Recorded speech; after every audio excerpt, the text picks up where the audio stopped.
What is up, everybody? The Hedge Junkie himself, Trent here, getting ready to show off this Daytona 500.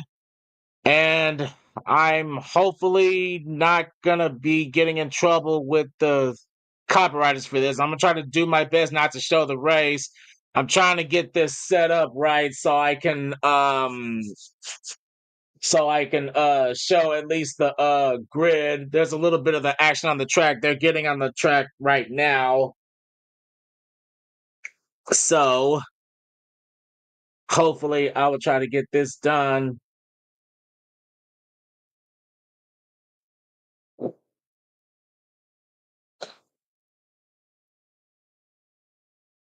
Yeah, everyone, thanks for stopping by here. And I'm trying to make sure that everything is up and good.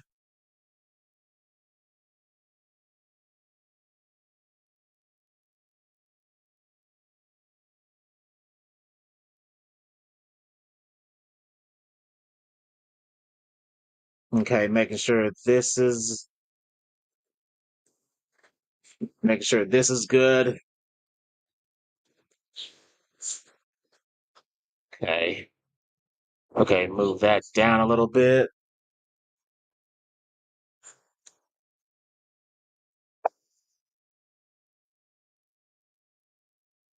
Okay.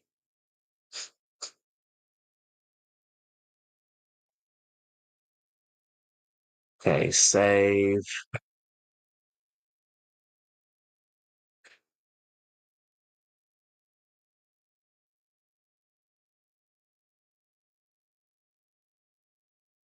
Okay, all right, yeah, we good. I just need to make sure it's on the bottom of the screen. All right. Make sure it's on the bottom of the screen. Okay. There's no audio from the race coming through. Okay. There's no audio from the race coming through. Let's see. There's no audio from the race coming through. Okay. And they got Bart Simpson about to wave the green flag.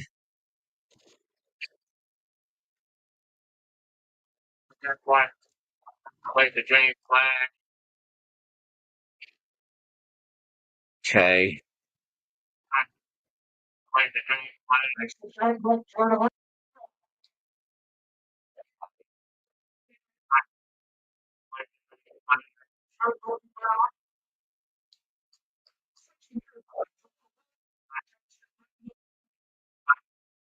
Okay.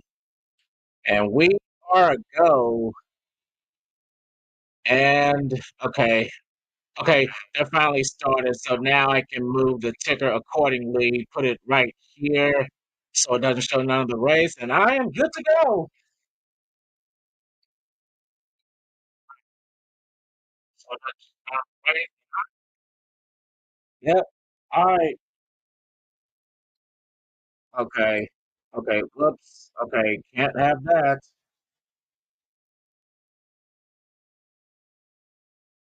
Just making sure.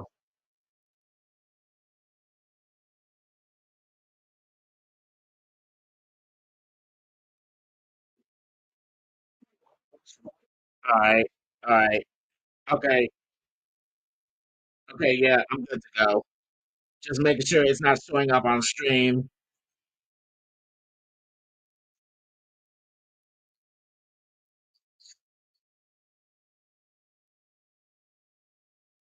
Oh, whoops. I didn't save it. My bad, everybody. I didn't save it. All right. There we go.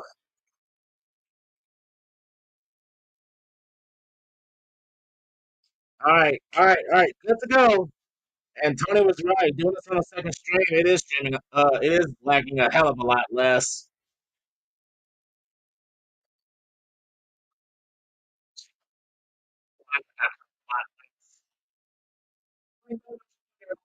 Okay, I got the stream up on my phone, and leading the first couple of laps is Kyle Busch.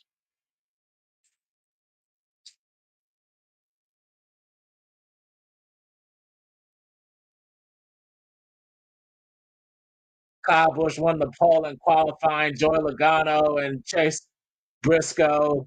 Oh, oh yeah, that's right. They're doing a silent lap 3 for Dale Earnhardt because it's been 25 years since he lost his life in the final lap of the 2001 Daytona 500. Got to hold up the threes for Dale.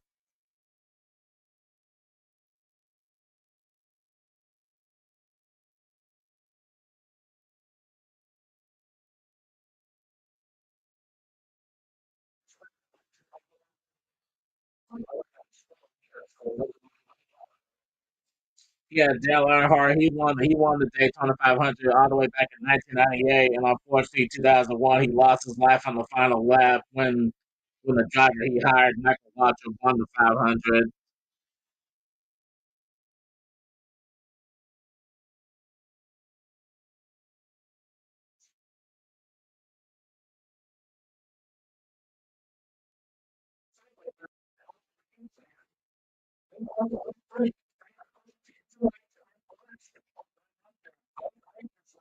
Okay, right now, John Hunter Nemechek just took the lead. Kyle Busch is all over his back bumper, though.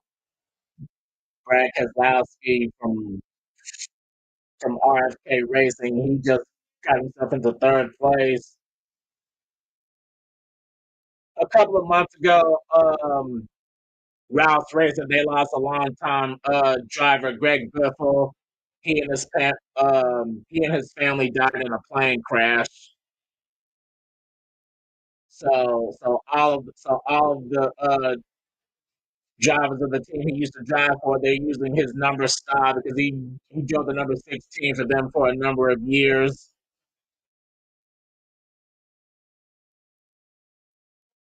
And we already got a caution. That's BJ McLeod. He just got into the 500 and he got a sponsor. Oh wow, wow, wow, wow! Both of the drivers who got in the last chance qualifier of the Gatorade Duels just got involved like in a wreck together. BJ McLeod and Casey Mears. Casey Mears, he's a NASCAR driver who used to drive for Hendrick Motorsports, and he only has one victory in his career when he won the Coke 600 in 2007. And BJ McLeod, funny story of how he got into the 500.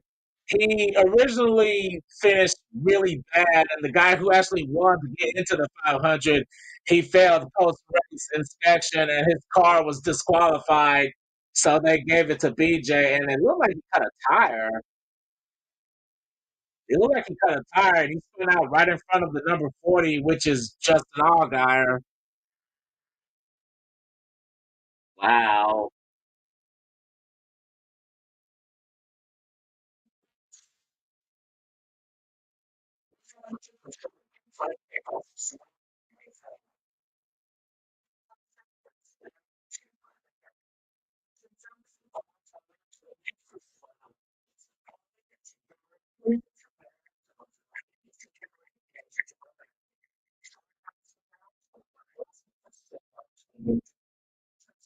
Wow. That's crazy to think about.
Making sure.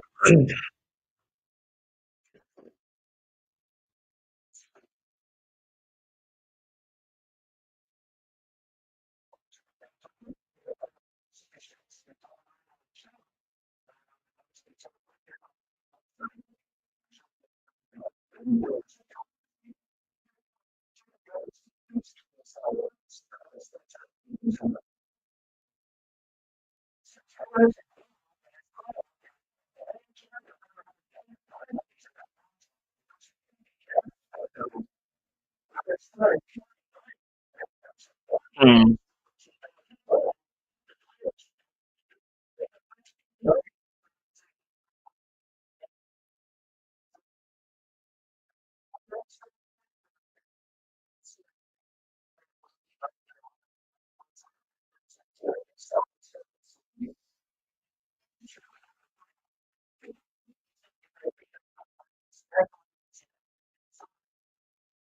okay, I'm gonna stop this temporarily and see if.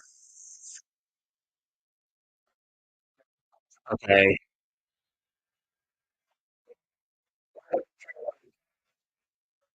okay, making sure it's coming through good.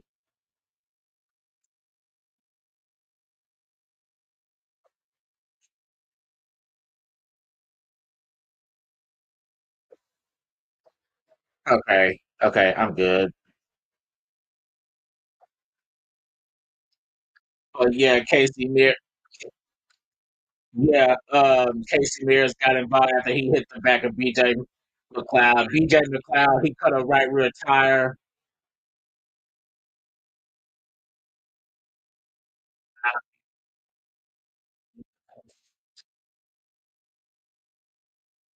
Okay, just making sure it's coming through good on stream. It is. Okay, so I'm good.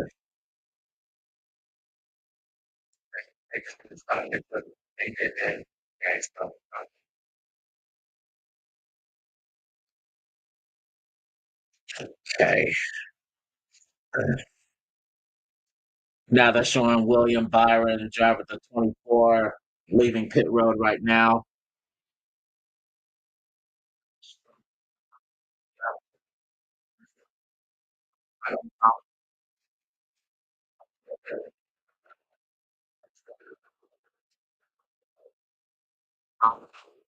Okay. And Kyle Busch chooses to stay out. Okay, interesting choice. John Hunter Nemechek surrenders the lead to come down pit road. Oh wow, somebody had problems getting the pit road. That might have been it's either Riley Herbst or Ty Gibbs. Both of them have Monster Energy on their Toyota Camrys. The only difference is that Riley Herbst has a green trim while Ty Gibbs' Monster Energy car is a solid black. And it looks like that nobody took tires. Everyone just straight up took fuel. Oh, but somebody's taking 4 tires. It looks like that's the 47 of Stenhouse.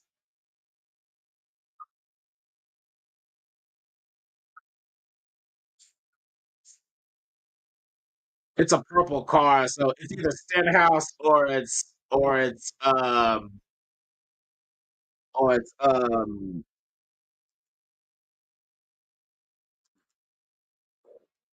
48. Sorry, mine went blank for a little bit of a second. Yeah, Alex.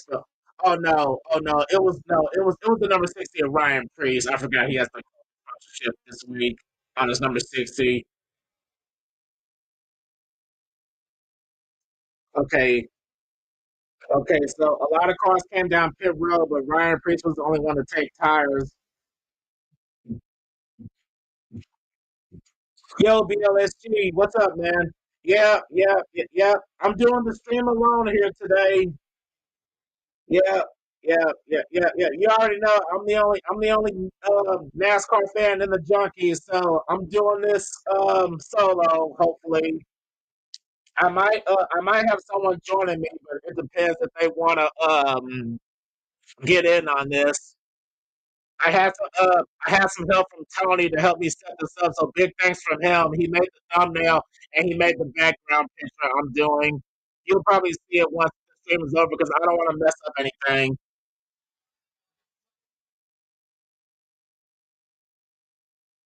I'm just trying to make sure I don't get hit with the copyright ninjas from Fox. So to be safe, I'm not having the audio, but I am having the ticker up on the left side so you guys can at least see like where the drivers are once they go back racing.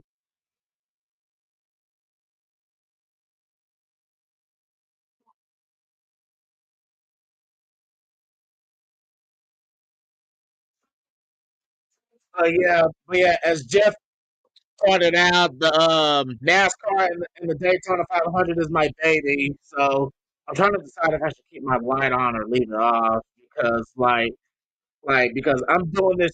I mean, this is like my first stream in like broad daylight. I'm usually sleeping by now, but I really wanted to do the 500. I mean, Jeff, Tony's doing his own thing, and Jeff, he has a sports commitment he has to do. So, but it's all good. I'm here. If anybody else wants to tune in, they can. If anyone wants to ask me a question about NASCAR, I'll I'll try to answer it with the best of my knowledge. Yes, the ticker just came back up. After pit stops, Kyle Busch is leading, and Luke is in second place. Ross Chastain, number one. I got his hat, and I'm wearing his shirt. So, so he's the driver I'm pulling for. Hopefully,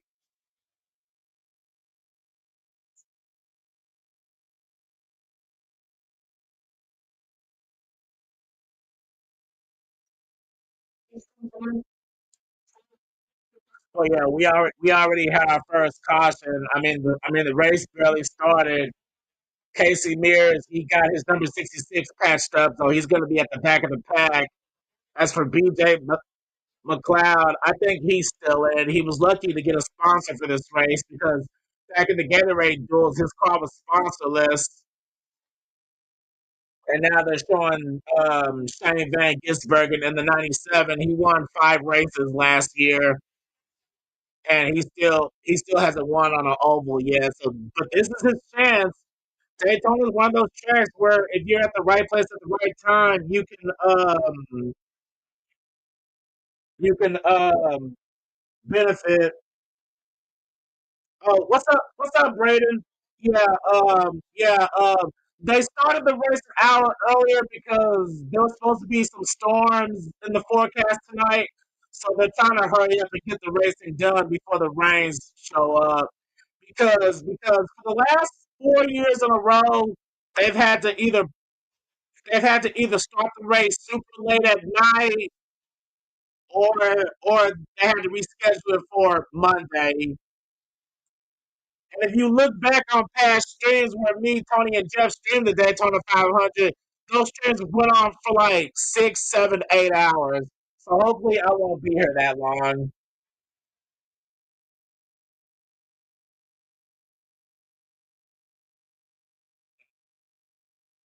I got the stream up on my cell phone too, so it's easier for me to read the comments so I don't have to keep changing tabs. And Tony was right. Doing this on a second screen, it really took all of the pressure off of my laptop, so it makes it a better experience. I have to remember that next time. I got to get me a longer HDMI cable, so this won't be much of a hassle next time. Who's the Who's the favorite to win? That's a good question, actually. Kyle Busch, he has a chance. Joey Logano, he has a good chance. The Gatorade, he won the Gatorade duel. Bubba Wallace has a pretty good chance. He's got second here. Bubba Wallace has finished second in the Daytona 500 3 times. Ryan Blaney, he has a good shot. Basically, basically everyone has a good chance to win here. It could be a really good driver, or it could be somebody unexpected. That's the thing about NASCAR. You never know who's gonna win at tracks like this. Oh yeah. What up, Jeff? Yeah, I'm gonna have to give me a drink for this later because I haven't talked this much in a long time. They're back racing right now, and right now Joey Logano just took the lead on the outside as the ticker just updated. The ticker on the left is gonna be constantly changing, so I'm I'm gonna try to do my best to try to keep up with the commentary. This is like practice for me for when I eventually bring back my Mountain Dew Code Red Truck Series on my own YouTube channel. But right now, they're all going double file. Right now, they're trying to find their partners and work with them. And somebody's getting left out on the high side. I'm trying to see who that is. That looks like the 10 of Ty Dillon. Yeah, at a track like Daytona, you basically have to find a partner and stick with them for a while because if you run like by yourself, you're gonna get freight trained. But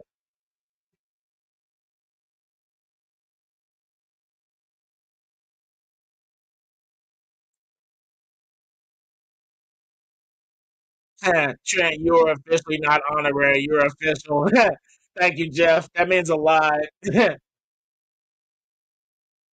means a lot.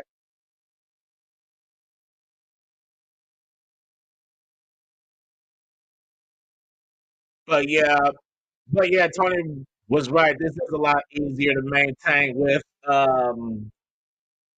this is a lot easier to maintain with on a second screen. It takes the stress like a hell of a lot off of my laptop. Okay, okay, they're still going double file. John Hunter Nemechek just took the lead. back, and Brad Keselowski's right behind them. We got a lot of former champions in the we got a couple former champions in the top 10. We got Brad Keselowski, who's the 2012 champion. We got Joey Logano, who's the two-time champion, and Kyle Busch, who's also a two-time champion in the top 10. And Chase Elliott just got in the top 10. He won the championship the year Jimmy Johnson retired.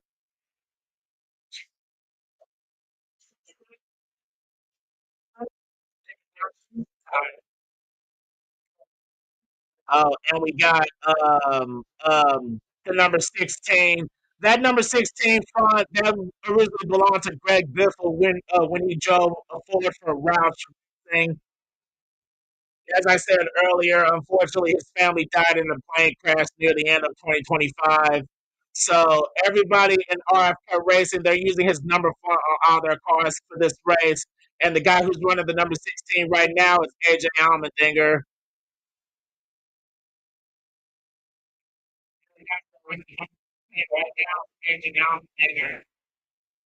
And it looks like he's barely trying to get into the top 20. He's trying to get around Eric Jones in the 43.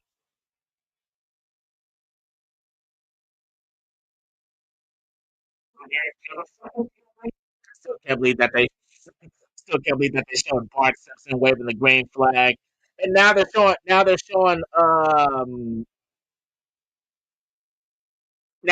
the NASCAR side by side. So I don't know if I'm gonna get in trouble for that because they're showing just a little bit of the race, but it's not the whole thing. It's on a tiny screen.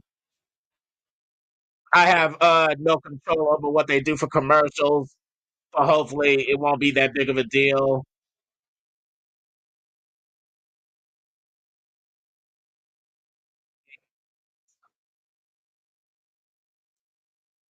Okay, let's see what the chat is saying. I'll be probably in and out throughout the stream. I'll be back in a bit. Okay, Brandon, do your thing. Do your thing. I'm not going anywhere unless I probably need to get a drink or something. But yeah, thanks for stopping by, Jeff, BLSG, anyone who's willing to stop in. If you got any questions about NASCAR, hit me up.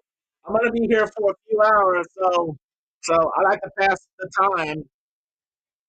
This is like the I haven't spoken this much on stream in a god ever. But once again, big thanks to Big Tony Lopez for helping me set this up and making the thumbnail and the NASCAR background. He a real one, even if he is a blockhead sometimes. But the less said about that, the better. Anyway, we're not talking about that right now. This is NASCAR, baby, and NASCAR is back. I'll take the blow if it's bad. Well, hey.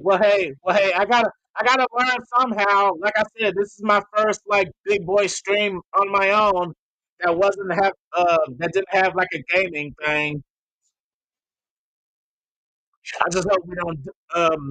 I just hope we don't get hit with copyright because of the NASCAR side by side that they do sometimes. Oh, let me take this off the screen now.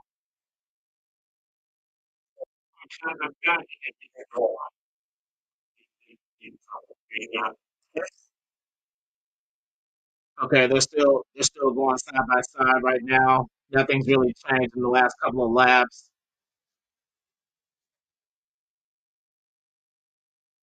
Yeah, nothing's really changed right now. Okay, right now. Okay, now they're back to full screen, so the ticker's about to come back up. John Hunter Neiman checking the 42. He's still hanging on to that inside line. Brad Keselowski's right behind him.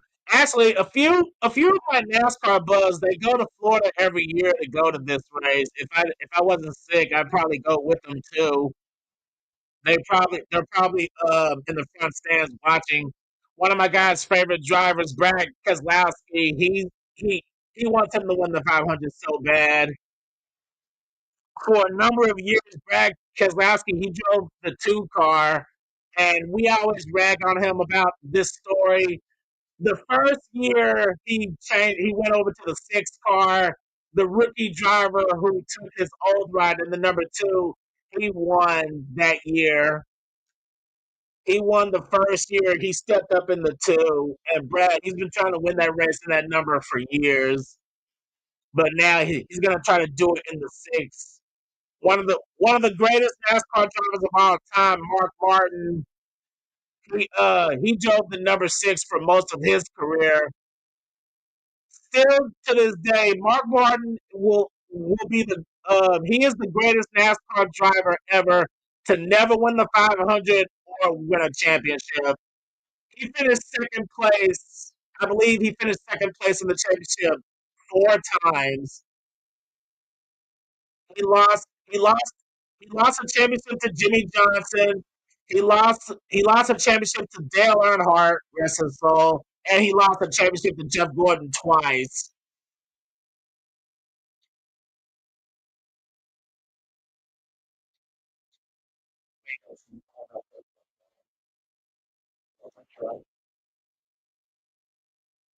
Okay, now they're showing Chase Elliott, who's running in the 10th position right now. He just moved up to ninth, getting around Cole Custer.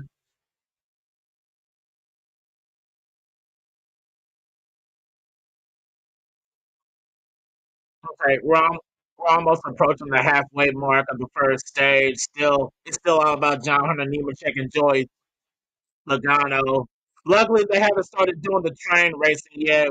Once they start train racing, they just stay in a single file throughout the whole thing, and nobody really makes a move until the stage is nearly over.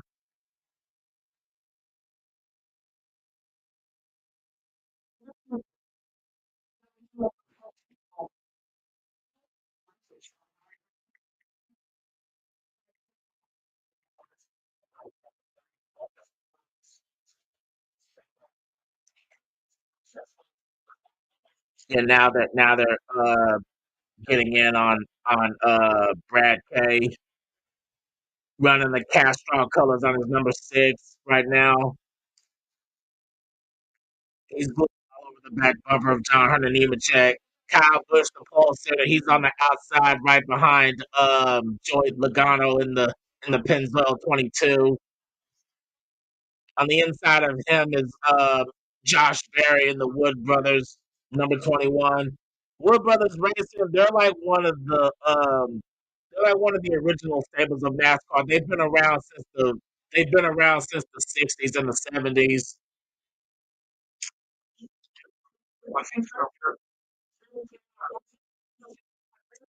And here's now they're talking about the rookie Connor Zillage.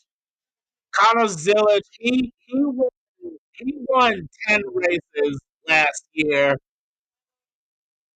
He is a phenomenal driver in the number 88 Red Bull. He's only 19 years old, and he's already racing with the big boys on the cup level.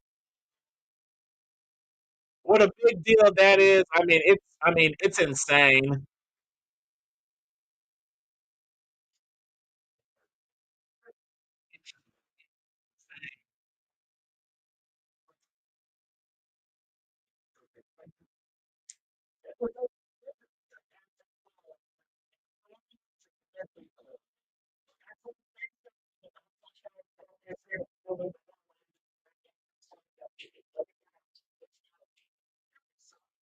It seems like the inside line is trying to move up a little bit more.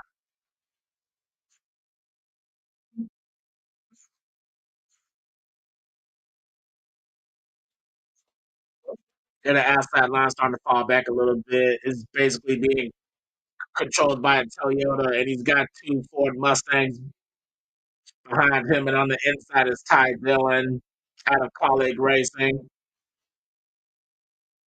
Yeah, Colleague Racing is making a big comeback, especially in the truck series. They brought they finally brought Dodge back to NASCAR, but it's only for the trucks. they had 5 trucks in the at the Daytona race last Friday night. I missed SmackDown because I was watching it. I'm gonna have to watch SmackDown later. But yeah, it looks like that. It looks like John Hunter Nemechek. He's pulled away from the pack a little bit. You don't want to get too far away from the pack because if you do, you're gonna get sucked in, and then you're gonna get passed if you don't have a drafting partner. And they're going back to commercial now.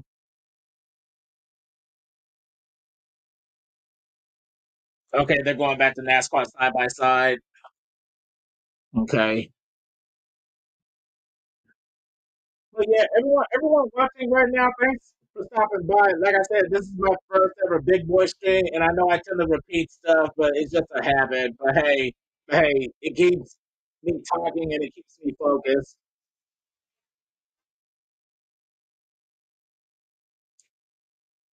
Okay.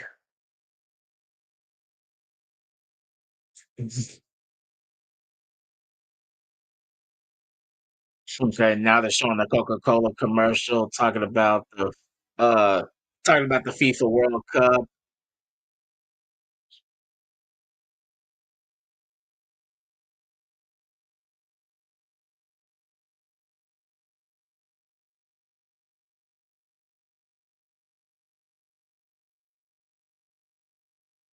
Okay.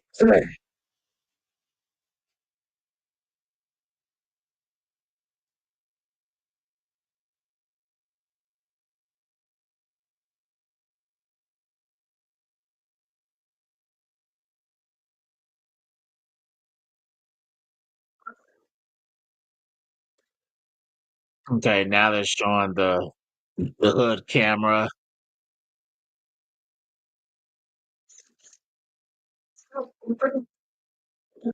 Hood camera. Now they're showing Okay, now they're showing the rear camera of Joey Logano. Yeah. Okay. Yeah, the field is pretty much just content right now going double file. It may be a little bit before they start doing green flag pit stops. They're about to hit lap 30. They're almost at the halfway point of the first stage.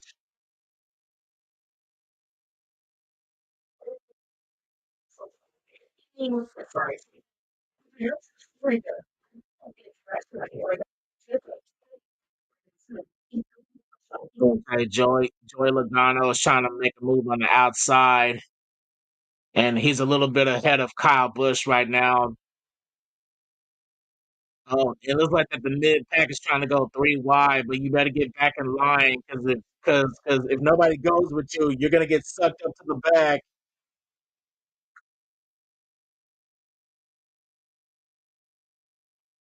Top performers running order: John Hunter Nemechek first, Chase Briscoe sixth, Ty Gibbs 12th, Christopher Bell 14th, and Denny Hamlin 18th. They're basically just showing the top 5 running Toyotas right now.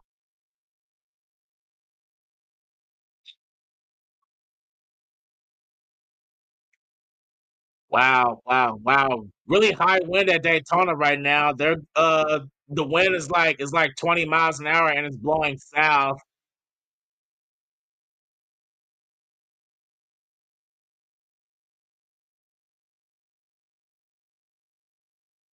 It's super windy at Daytona right now. It must be because that storm is coming later.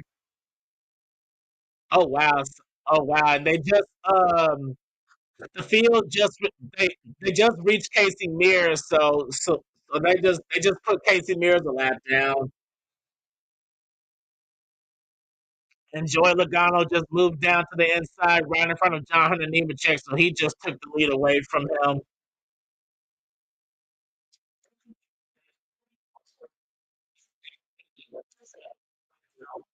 Now we see Chase Briscoe moving up to the outside to get behind Kyle Busch in the eight.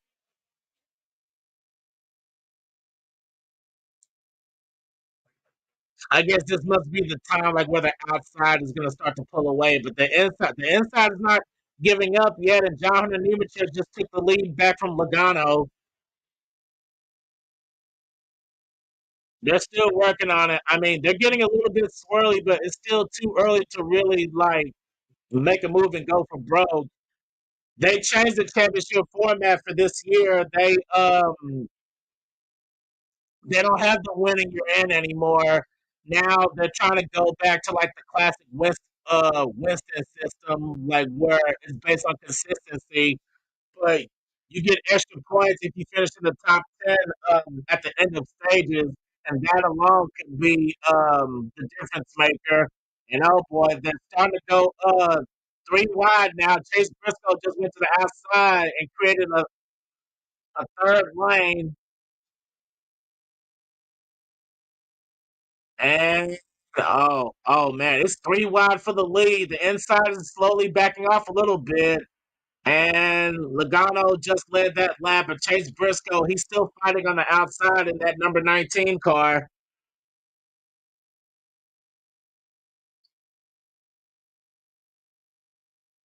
Oh, but now Briscoe has his teammate behind him, Ty Gibbs in the 54.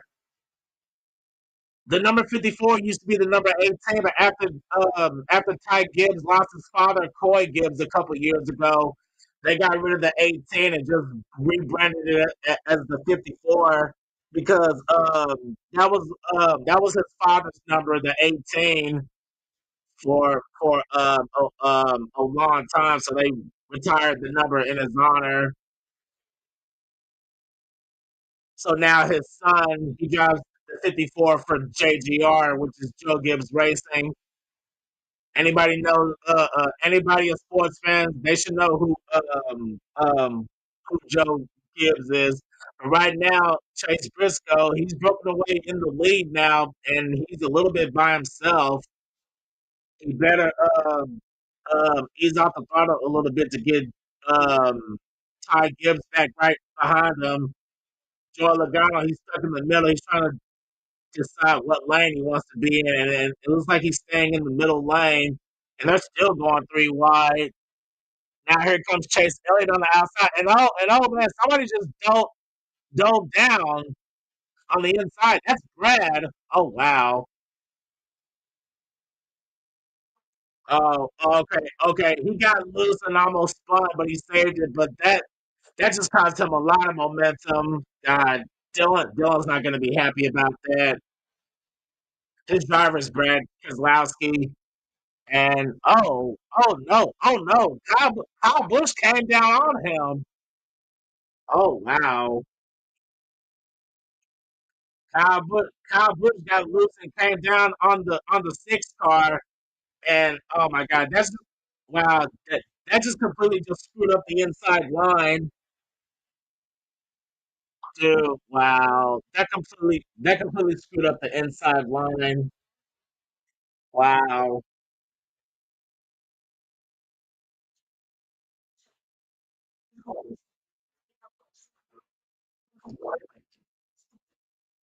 Well, they were going three wide, but after that little scuffle, they settled it back to double wide, and that kind of separated the field a little bit.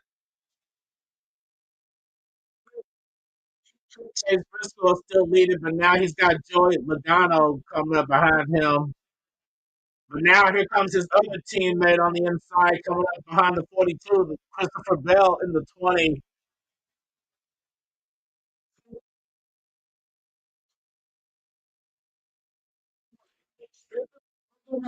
And we are officially halfway done with stage one.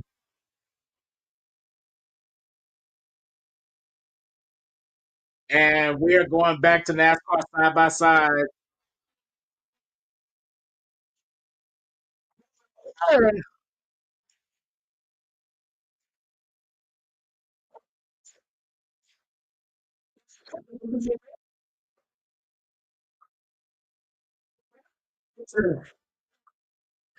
And Joey Logano, he's pushing the hell out of Chase Briscoe right now on the inside.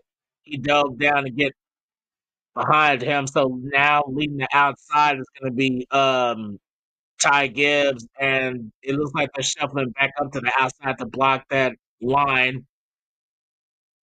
Oh, and Logano's getting a little bit of a run, but he's staying behind him. He's not going to make a move yet.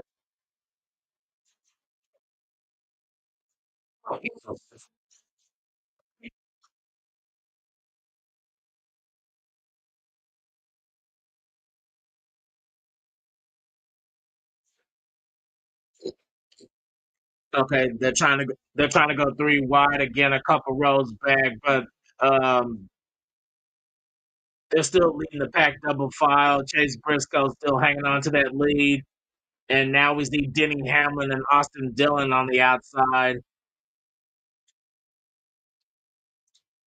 And oh man, it looks like who is that? Oh, that's Tyler Reddick in the 45. He was trying to decide what lane he wanted to be in.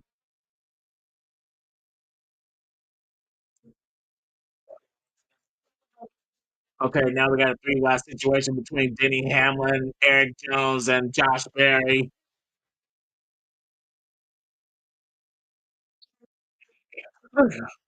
They're showing the onboard for Denny Hamlin right now. He's trying to get over Tyler Reddick.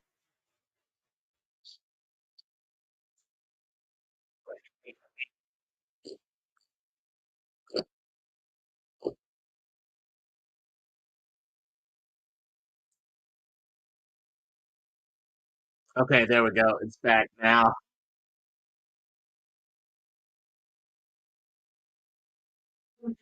Oh my god! Wow! Wow! They're really bringing back speed. God, freaking Speed Channel. That was the channel. Like if you wanted anything to do with like cars or racing, Speed Channel was it, man. Plus, the original Speed Channel got rebranded into Fox Sports One, and it's basically the same thing. It's just under the Fox banner. But yeah, Speed Channel slapped any NASCAR any NASCAR fans like knows what the OG Speed Channel was like.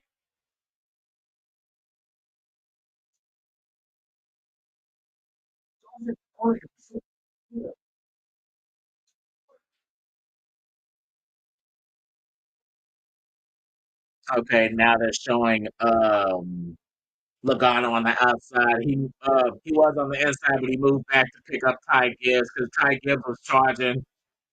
And oh crap! Now we got Shane Van Gisbergen trying to get up there, trying to get his first oval win. Shane Van Gisbergen, he is an incredible like road course racer from Australia, and he did a phenomenal um, job in his debut like Cup season. I still remember I forgot if it was his first start or like his second like NASCAR start at the Chicago Street Race. He won that race,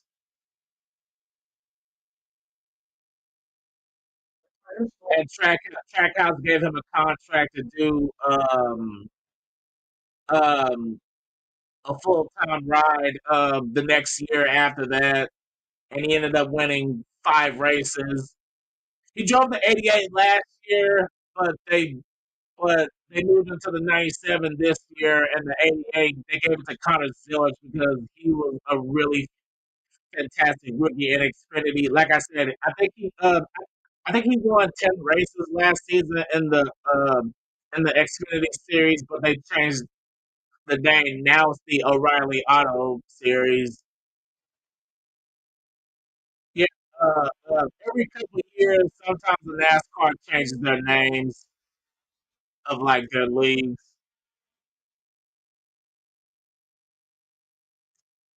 Well, Chase Briscoe is still leading, but now they went back to three wide. And every time they go three wide, the chances of a possible wreck happening, I mean, that chance goes up a lot.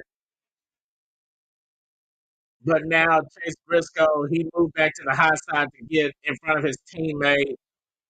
Now we see Shane Van Gisbergen coming up in fourth right now, but he's about to pass Logano to take the third position away.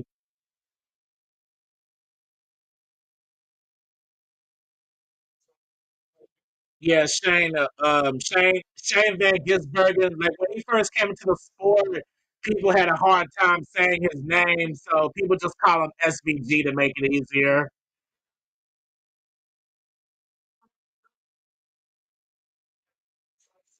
I really don't mind it if Shane Van Gisbergen wins this race. Honestly, I really don't have a problem with any NASCAR drivers in this field. The only driver I somewhat dislike is Denny Hamlin, honestly. But considering what he went through last season, losing the way he lost the championship last year, and of course him losing his father in a house fire.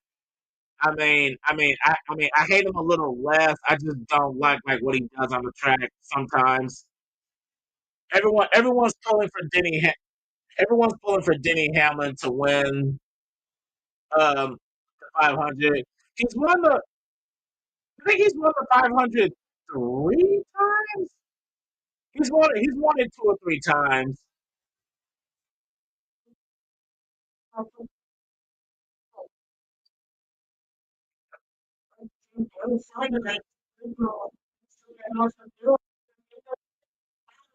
trying to keep an eye on the comments. No one's said anything yet.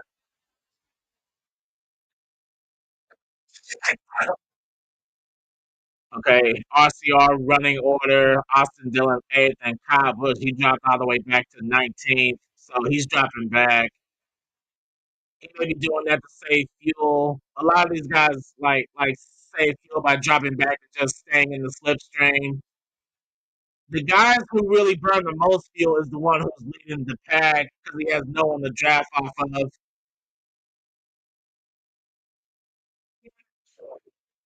All right, the laps are winding down. We got 17 laps to go before the end of stage one.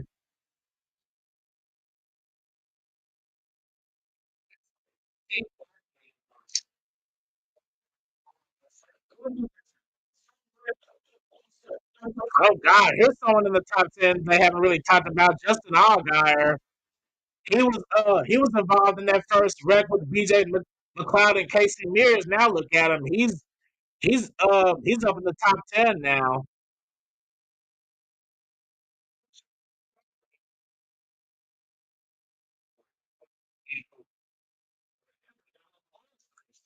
Yeah, so far only one guy is out of the race, and that's BJ McLeod. He went ahead and just parked. Normally cars like that, it's usually just start and park, but he already got involved in an accident. And we only had one caution so far. Oh man, that inside line is just getting sucked up right now. On a Nemechek, he dropped like a rock. He's already fallen back past the 20th position or about to.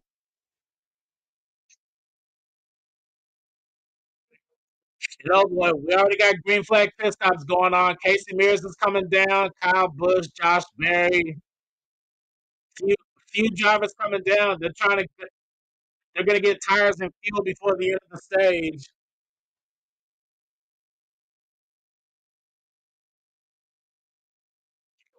Okay, so the field's about to get shaken.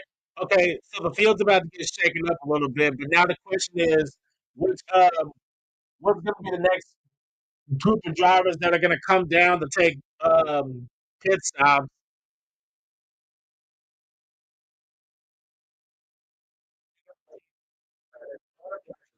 Okay, we gotta keep an eye out for we gotta keep an eye out for speeding penalties because at a track like this, penalties can happen a lot, and no one's coming down this time by. Okay, so it was like a small group of drivers. Okay, so if they don't hurry up and get back up to speed, they're gonna be put a lap down. But depending on how many other drivers come down, they may stay out and just finish the rest of. the stage and come down during the stage caution, but I don't know.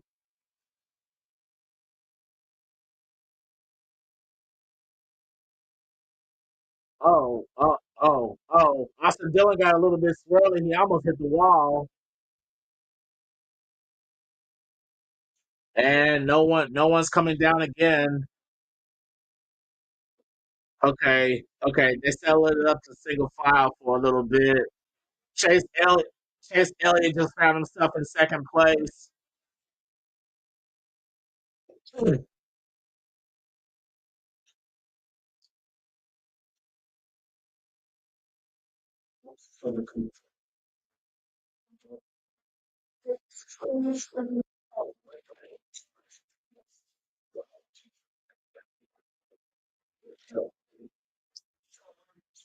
Okay, I need to. Okay.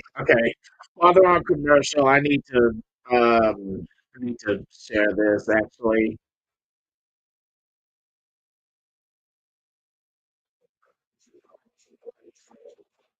Let me share this really quick.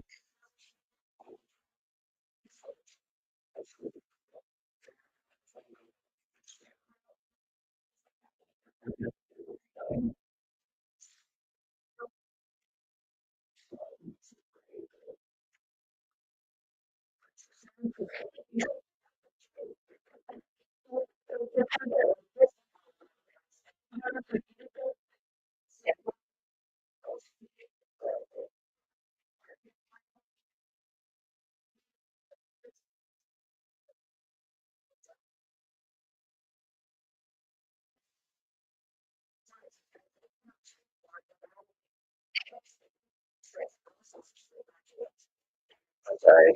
Uh, okay. I need to actually put this in the Discord as well.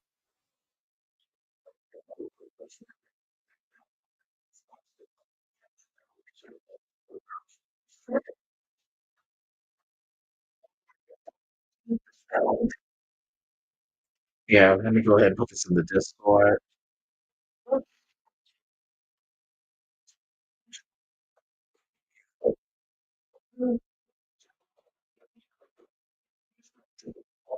Oh God, they're showing college basketball, Indiana versus Purdue. I already know that Tony might be all over that. Anything college, that's his thing.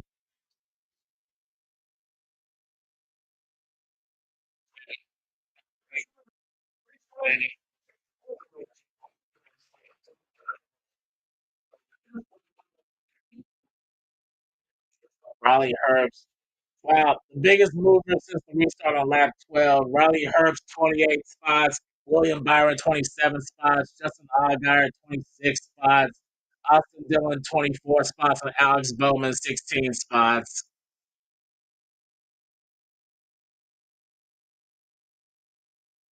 Okay. Here comes the second group of cars coming down pit road. Joey Logano, John Hunter Nemechek, Justin Allgaier, and there was one more green car. I couldn't tell. Was it Zane Smith? No, it wasn't Zane Smith. Okay. It looks like it's just gas and go. Okay, so if it's gas and go, they're probably just gonna take tires at the stage caution then.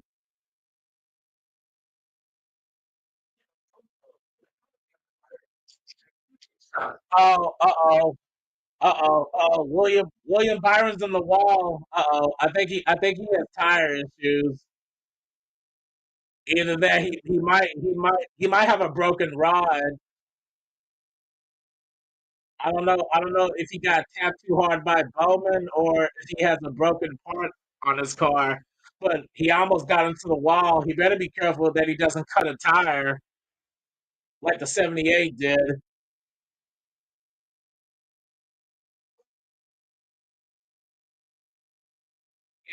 Oh yeah. No, he got pushed a little. He got pushed a little too hard by his teammate. Okay, yeah. He just got pushed a little bit too hard and tapped the wall. And here comes the Toyotas. Here comes the Toyotas. They're coming down pit road now. Oh! And somebody just spun. That's Jimmy Johnson. Oh God, he's gonna be stuck in the grass. Okay, no.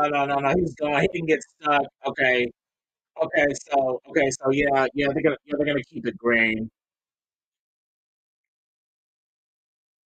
I guess coming down pit road, he was a little bit too fast, and he locked up the brakes and spun out a little bit. That's what happens sometimes. And Jimmy, oh yeah, and speaking of Jimmy Johnson, a couple of days ago, the seven-time champion, he says that this race will be the final race of his career. After this race, he's done, and he should enjoy his retirement. He's been racing in the NASCAR Cup level since I believe 2001. I believe his rookie year was 2002.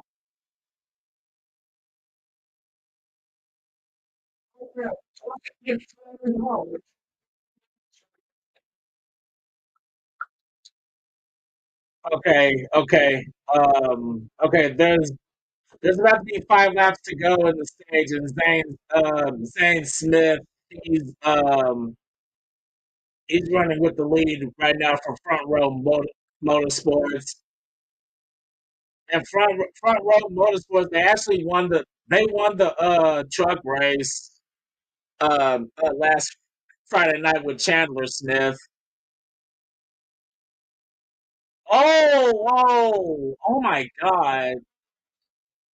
Holy crap. Kyle Larson nearly just destroyed his own teammate in that number 5 VintageCars.com Camaro. Oh my God.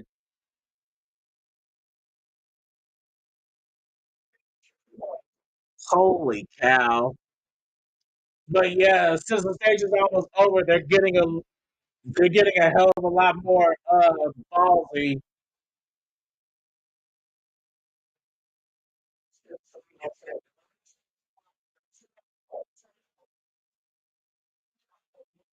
Okay. So I'm guessing this lead pack, they're gonna finish the rest of the stage to try to get those early those early stage points. Like I said, those stage points will really help you in the championship standings because there's no more winning your end anymore because a lot of the fans didn't like it. Like anybody can have a terrible race, and someone can have a lucky race, and they automatically just get championship implications. So they went away with that system, and this new system is pretty much going to be based on consistency, which it should be. It should always be like that. The thing about the NASCAR championship system, they they kept changing the rules because one driver literally dominated like every time. They had to change the rule 3 times because Jimmy Johnson kept winning the championship every year. That just goes to show how good of a driver he was for a long time. I believe he won like like 4 or 5 straight championships.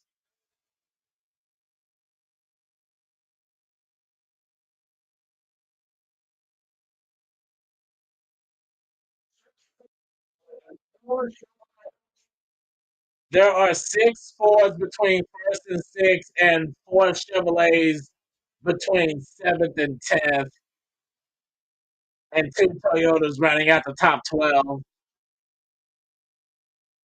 But yeah, we got 2 laps to go now, and Zane Smith just took the white flag for the first day. So one more lap to go for this. He had he has 2 Penske Fords behind him, and Austin Cindric and Ryan Blaney. Well, here comes someone else in the top 10 that they haven't talked about. Michael McDowell.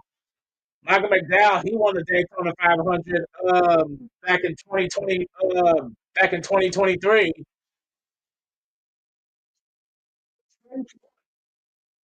Dude, Austin Cindric, he is all over the back bumper of the 38. And oh boy, they got a little bit too far ahead, and they're coming up on the. Is that the 51? Oh no, that's the seven. Okay, no.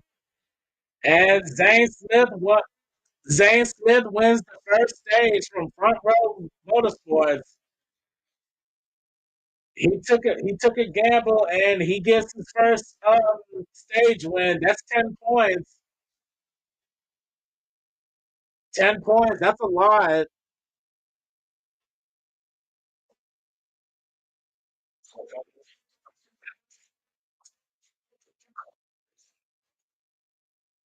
All right. First stage is in the books, and I am going to get myself a drink. Some medicines So only treat the lows or highs. I'm gonna Vraylar get treats myself a drink. depressive, So acute, I manic, will be and right mixed back. episodes of bipolar 1 in adults. Proven full spectrum relief for all bipolar 1 symptoms. Not for elderly with dementia-related psychosis due to increased risk of death or stroke. Report changes in behavior or suicidal thoughts to your doctor. Antidepressants may increase these in those under 25. Report fever, stiff muscles, or confusion, which may be life-threatening, or uncontrolled muscle movements, which may not go away. High blood sugar may lead to coma or death. Weight gain and high cholesterol may occur. Difficulty moving, uncontrolled movements, tremors, feeling like you need to move, sleepiness, nausea, vomiting, and indigestion are common. Side effects may not appear for weeks. Vraylar, breaking through to relief. Ask about Vraylar. Had a horrific 18-wheeler wreck? Pain keeping you from working? Is the insurance company being problematic? No problem. We turn it around. We'll go strong for your medical bills, pain, suffering, and repairs to your car or truck. Jim Adler, Bill Adler, the Texas Hammer fights for justice. Call any day, anytime. Call now for a free case evaluation. That's right, it's free. We'll turn on the heat till a fair deal for you is complete and the cash in your pocket.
Special thanks to Starlink for helping power our high-speed NASCAR broadcasts, bringing you every bit of the action from the Daytona 500. Here's Jamie Little. Well, last year, Chase Briscoe had a breakout performance with Joe Gibbs Racing, won 3 times, went to the championship 4, finished 3rd. Today, he's back with his pit crew. They have one change, so let's go ahead and meet them. AJ Rosini, front tire changer. That was part of the 2019 Indy 500 win. Lee Cunningham, rear tire changer, 2017 Cup Series champion. CJ Bailey, tire carrier, running back at the Manuel High. Caleb Dirks, Jackman, former professional baseball player. Matt Terrell, fueler, 2013 Daytona 500 champion. On the front row for the 500 for the second year in a row, and they've had speed all week. They really have, and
Okay, people, sorry about that. I had a phone call I had to take care of, business to take care of. Anyway, we're back to the race now. We're back to the race now, and wow, my driver's leading. Ross Chastain, let's go. He's leading right now, but he has a bit of a 3 wide situation behind him, and he has a bumper full of Bubba Wallace. Like I said, Bubba Wallace, he's finished second place in the Daytona 500 3 times.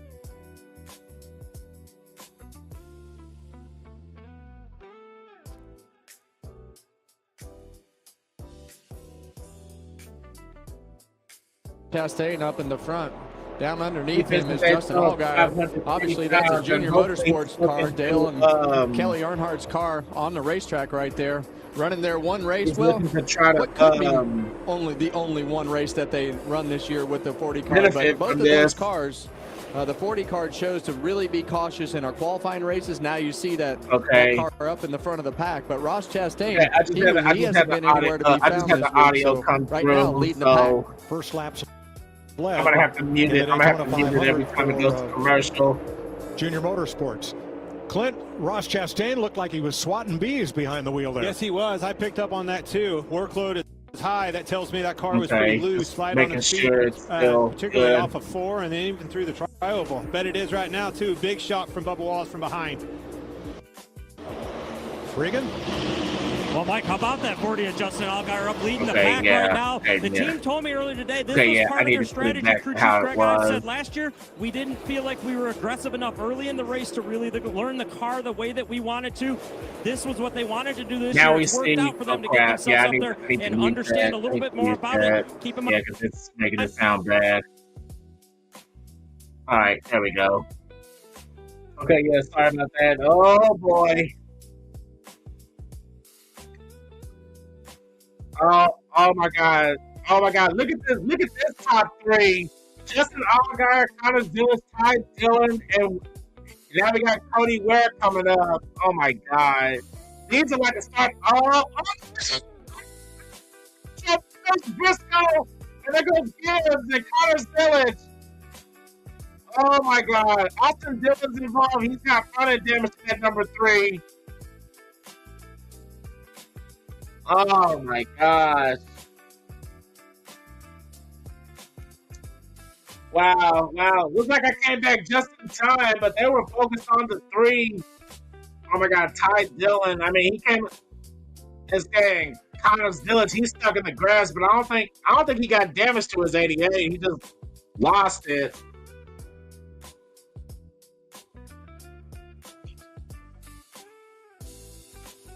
He got a little bit of damage to that 88.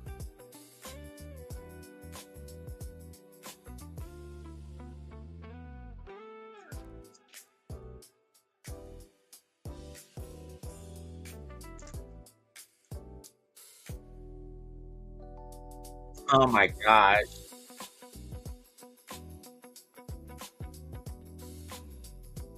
Yeah, Connor Zillich, he was just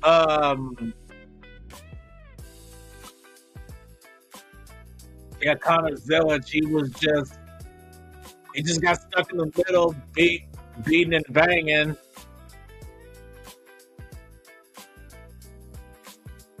Yeah, then Cody Ware, he got into Chase Briscoe. Austin Dillon tried to go to the pit lane to avoid the spinning 19. He had nowhere to go. Ty Gibbs was in the grass.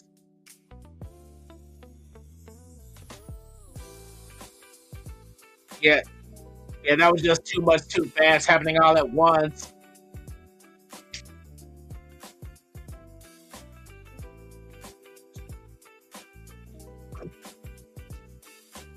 Oh no.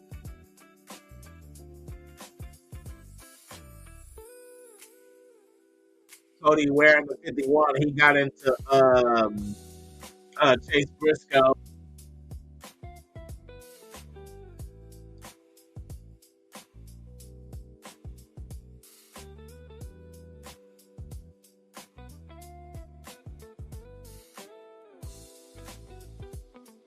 Ah, man, Ross got a little bit of a contact as well. No, that's my driver.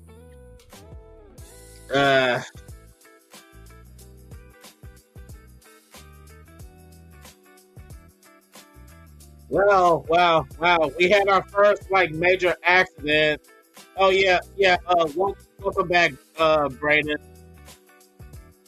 Okay, and Jeff said he's off to do his play by play. Oh yeah, yeah, Jeff, thanks for stopping by.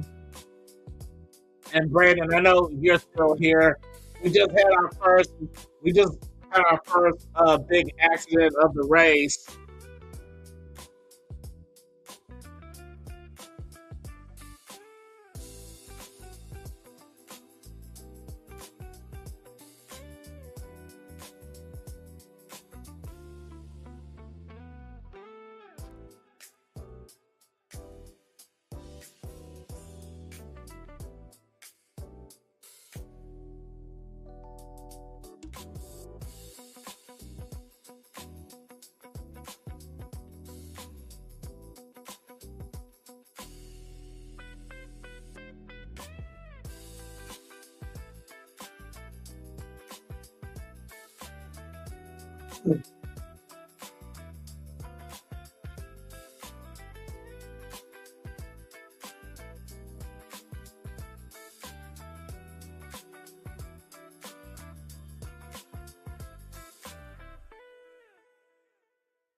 Okay.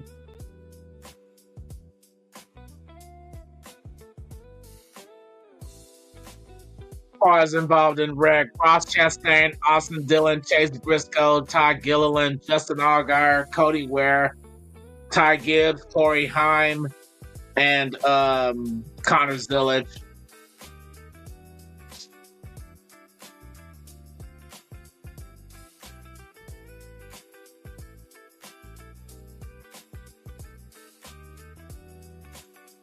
But yeah, we almost hit the halfway point of stage 2 before we had drama already. And wow. A lot of guys just went gas and go. God. I feel for Connor Zillage, but luckily no other driver hit him. He came across the front straightaway, and luckily nobody hit him. He just got stuck in the grass. He really didn't get that much damage, so he should be able to keep going. But he's going to be at the back of the pack.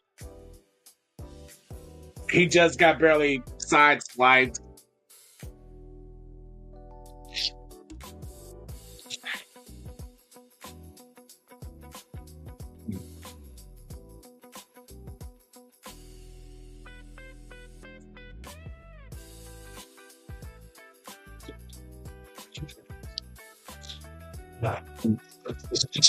Oh, okay. Roxy. little bit of a brief city cameo there from Roxy.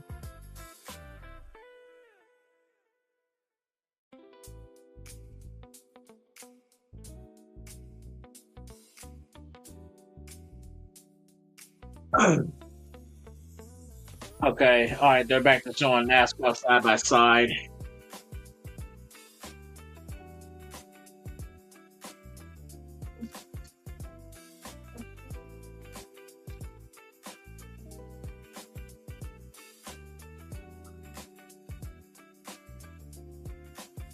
Hey, congratulations. Thank you, Noni. Yeah, Thank you, Noni. I'm having my first big boy stream on my own. Tony and Jeff are off doing their own thing, so I'm holding down the fort on the Stadium Junkies channel.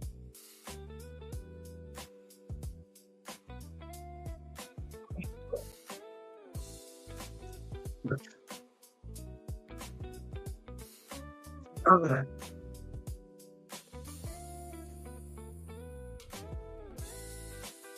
Maybe if I'm feeling up to it, I might add a little bit more gaming to the channel if I'm up for it.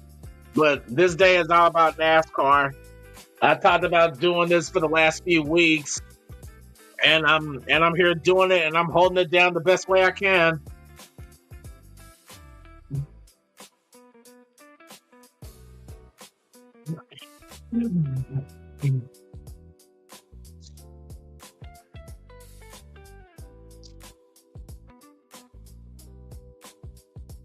I'm gonna go ahead and change this really quick.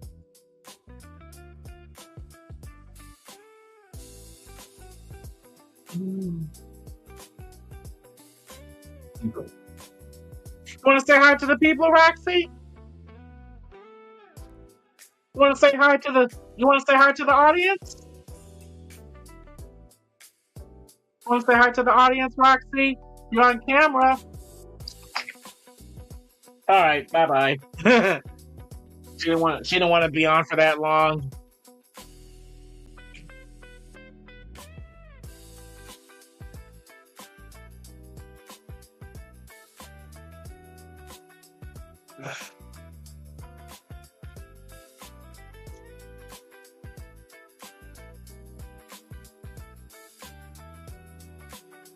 Okay.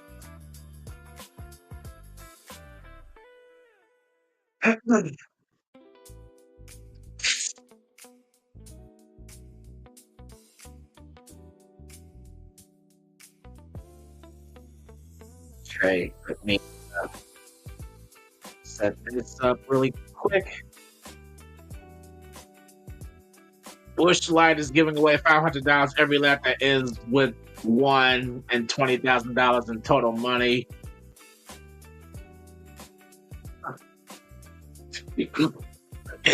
You want more head scratches, Roxy? Roxy.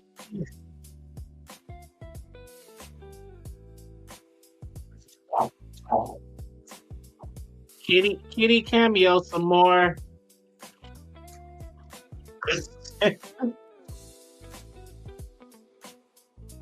Roxy, you really pick a bad time to start wanting attention.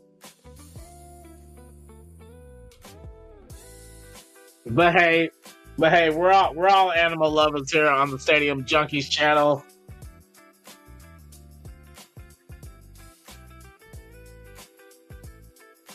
And now they're showing Dale Earnhardt Jr., two-time Daytona 500 winner. He's the owner of the number 40 for JR Motorsports.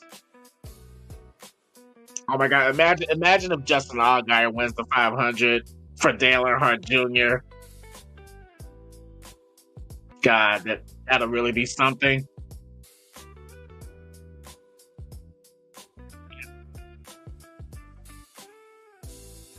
Pretty Kitty, she's the honorary junkie. yes, she is, Noni. Roxy, Roxy is the new honorary junkie.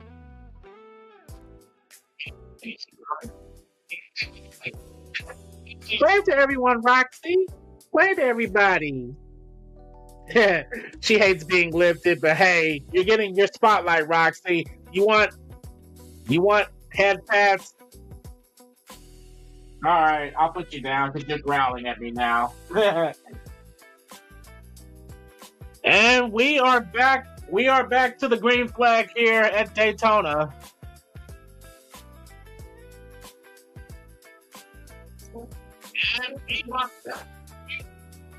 And it's official. Chase Briscoe just moved his car into the garage, so the number 19 is officially out of the race. Anytime a car goes back to the garage area, they're automatically done. They're out of the race. Okay, so Chase Briscoe won't win the 500 here today. Joe Gibbs Racing just lost one of their drivers. So, but hey, they still got the 20, the 20 and the 54 and the 11. Jimmy Johnson, he's still on the track, but he's one lap down. Austin Dillon, he also took his car. He's off track. So I'm pretty sure that the number 3 is also out of the race from RCR. So the lone driver in RCR now is the number 8 of Kyle Busch, who started on the pole. And right now, he's sitting in the 5th position right now as the ticker updates itself.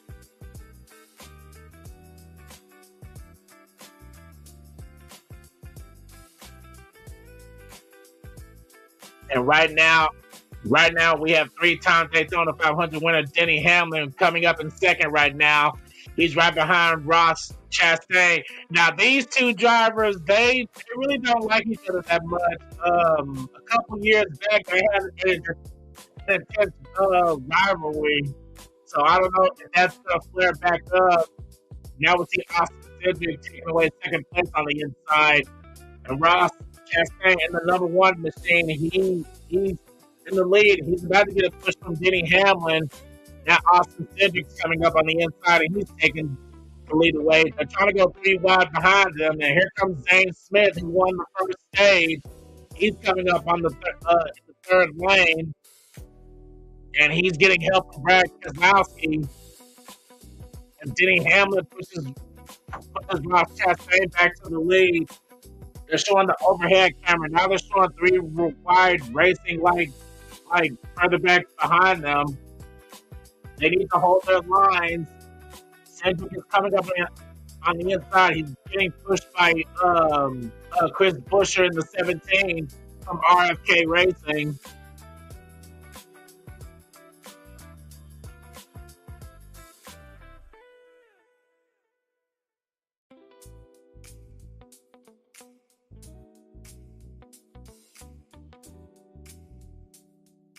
Just shared the link with my godmama. She loves NASCAR. Hey, Noni, the more NASCAR fans, the better.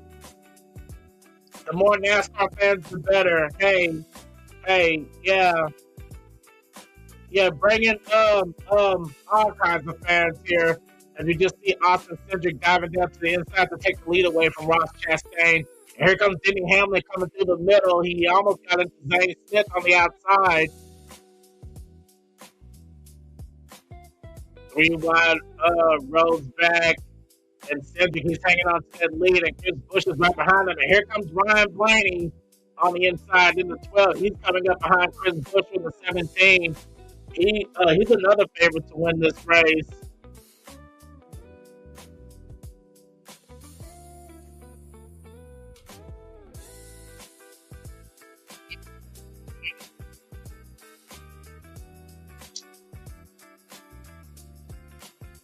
The 2 Penske Racing stables right now in 2 of the 5 positions in the top 5.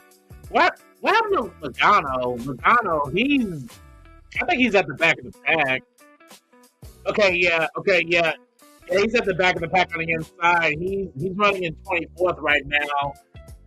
So we got 2 out of the 350 cars in the top 5, and we got Logano in a Hornets nest in 24th.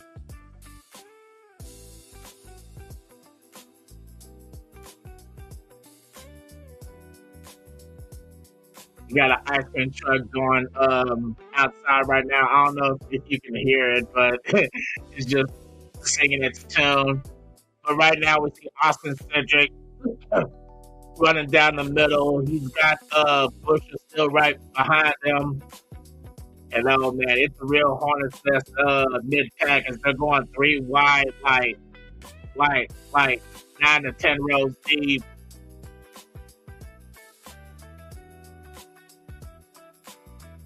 They need to be careful because one wrong move can spell catastrophe for a number of drivers.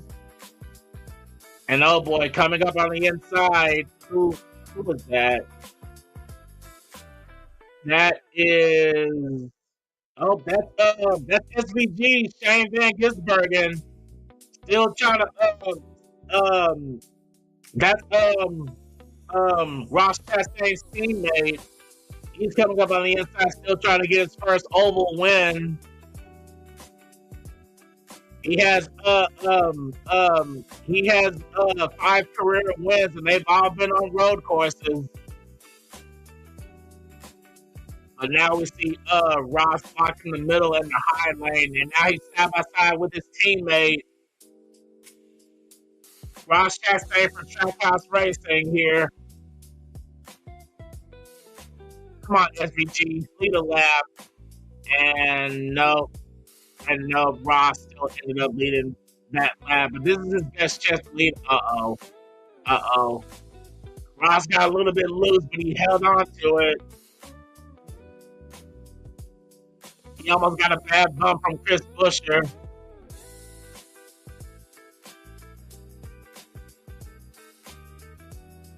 Yeah, right now, Shane Van Gisbergen, he's got Kyle Larson pushing him in the 5 machine.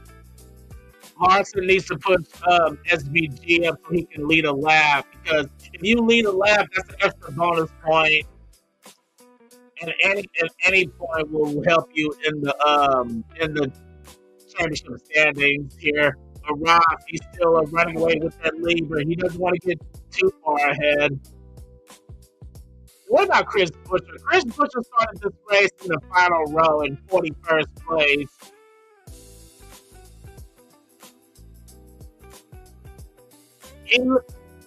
Chris Buescher literally started this race dead last, and he's up here running in the top 5. He's 3rd place right now. He just got blocked by Ross, and Shane Van Gisbergen just took the lead away, but now we got Kyle Larson 2nd. Okay. Chase Briscoe, he's still in the race. He didn't go to the garage area. They were just working on pit road, but he's 10 laps down. His chances to win this race are pretty much shot. And Connor Phillips, he's 4 laps down. I mean, if we have a lot of cautions and they take some wave around on pit road, I mean, Connor Phillips may have a chance, but Chase Briscoe, he's pretty much done. But yes, Shane Van Gisbergen led a lap. And Kyle Larson, he is on his ass. Oh my God. He is all over his back bumper. But now we see Kyle Busch coming back on the inside now. They're coming out of turn 4, coming to 32 laps to go for stage 2.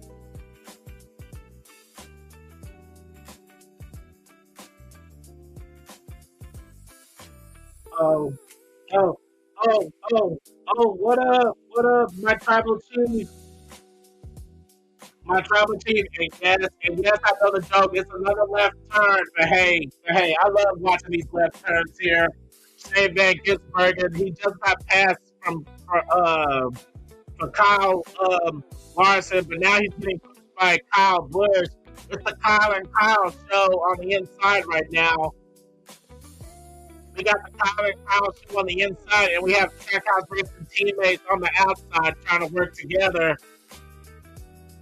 Yeah, at a track like this, you're gonna need teammates. And Kyle Busch, he's swerving a little bit, trying to stay behind Kyle Larson. He's got Ryan Blaney and Austin Cindric coming up behind him. Denny Hamlin moved down to the inside now as they settle up to double file. They're trying to get a 3rd lane going back to 3 wide, but that inside line is just falling back. Leading up the inside line is Chase Elliott. And now we see Kyle Larson. He dove down to the inside, and now he's back on the outside to take the lead away from SVG. Now we see Kyle Busch leading the inside in his number 8, and he's got Ryan Blaney behind him. These guys need to be careful because, again, one wrong move will just have a catastrophe on the field.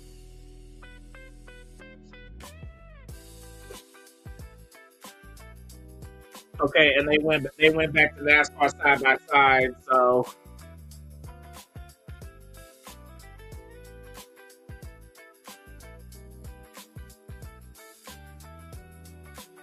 Oh yeah, let me go ahead and put up the one up for the tribal chief because he stopped by. He's a G for stopping by and showing the support for the channel.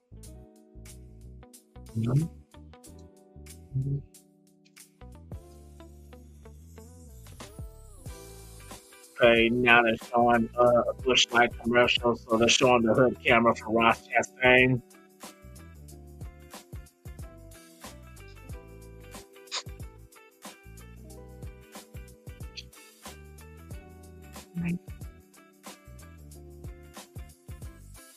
Let's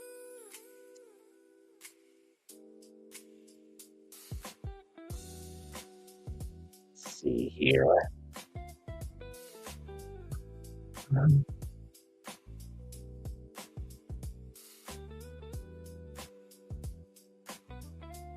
Kyle Busch still hanging on to his lead. Larson on the high line in second. But now we see Ryan Blaney getting pushed by Denny Hamlin to try to catch up to that to the number 8. Oh, and here comes Justin Allgaier trying to come back on the inside. He's coming up behind Denny Hamlin right now, just edging out the top 10. Oh no, that's wait, is that Justin Allgaier? Yeah, that's just an Allgaier on the inside. It's Chris Buescher on the outside.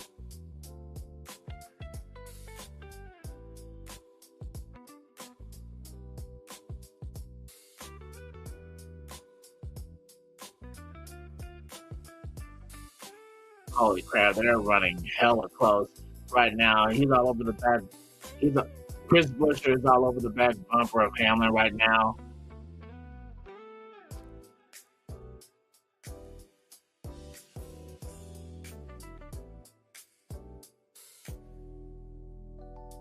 Showing Ross Chastain running up on the outside, pushing his teammate SVG on the outside.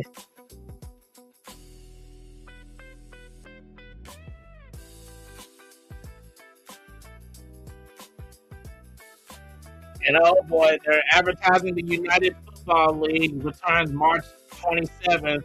So you already know Jeff and Tony are going to be all over that.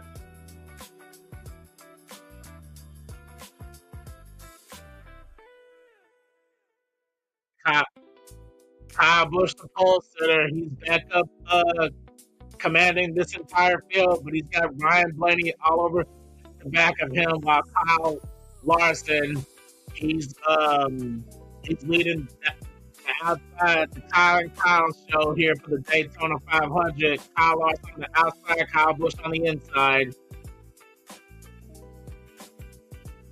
Kyle Larson trying to get a strong run on the outside, but Busch, he's not giving up that lead that easily. Ryan Blaney, he's helping him in that big antifreeze and Menard's number 12.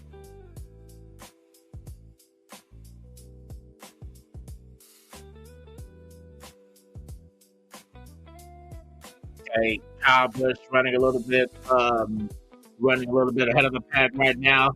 The laps are winding down. We only have 21 laps to go for the end of stage 2. Trust me. Once the final stage starts, that's when things will start going to get dicey. But I noticed that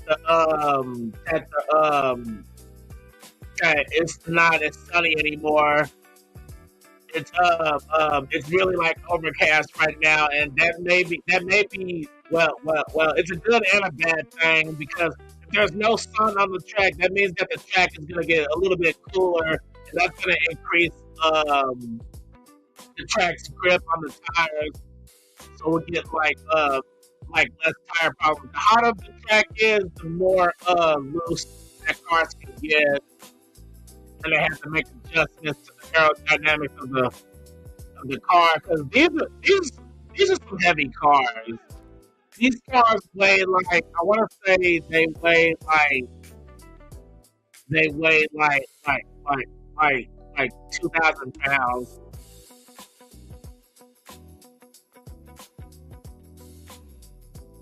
These cars are really heavy. They're not like Indy cars. Indy cars are much lighter and they're more nimble and they can go way faster. But if you hit a wall with an Indy car, they're pretty much destroyed.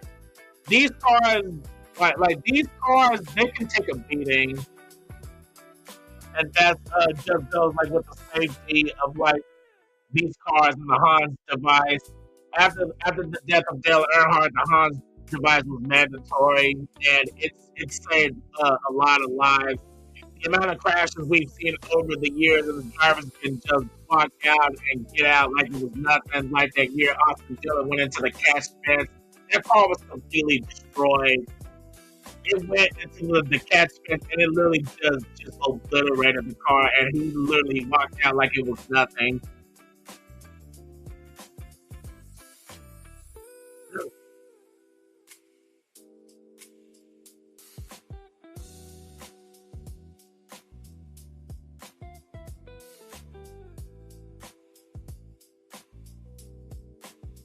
Even then, cars is damn heavy. They can reach upwards of almost 200 miles an hour. Yeah, see, right now they're coming out of turn 4 and they're going like 190 right now.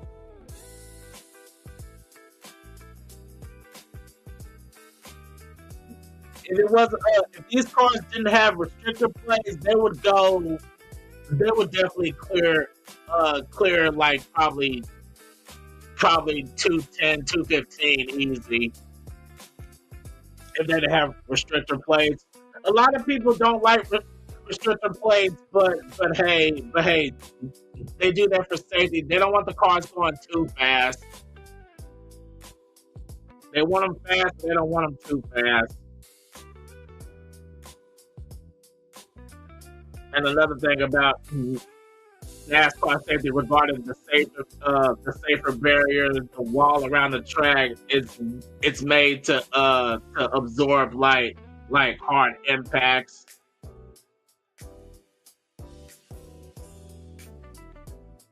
All right, they're showing the overhead cam. Larson and Kyle Larson and Kyle Busch, they're just battling it out for the lead over and over. It's 16 laps to go right now. And oh boy, they're catching up on a lap car. They're catching up on Chase Briscoe to put him another lap down. So he's going to be 11 laps down. He's moving down to the inside to let the entire field pass him on the outside. Yeah, he's definitely off the pace. His chance to win this race is completely shot. And yeah, they just put him another lap down. So now he's 11 laps down. Yeah, the only way Chase Briscoe to make the only way Chase Briscoe can make up any sort of ground is if he other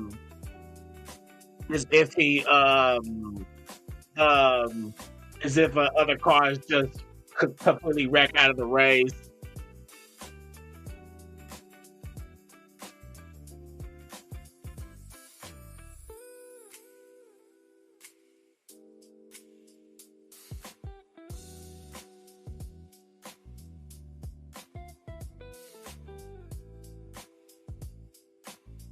Okay, now we see Justin Allgaier coming up behind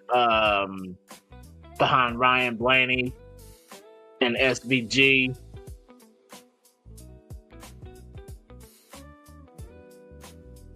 Well, and now they're advertising the first IndyCar race, which is going to be at St. Petersburg on March 1st. So a couple weeks from now.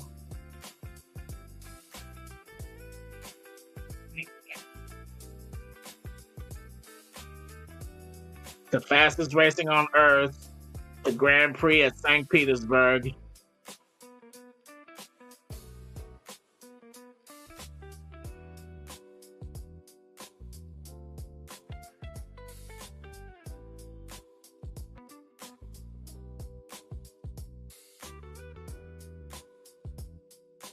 Okay, now they're just showing animation domination.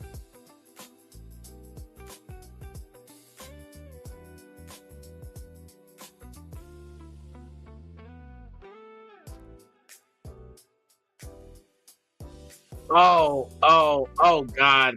Wow. Kyle Larson just got mega loose. He almost got into Kyle Busch. That was close. Okay, now we see Bubba. He's getting back in the top 10. He's getting behind Justin Allgaier now.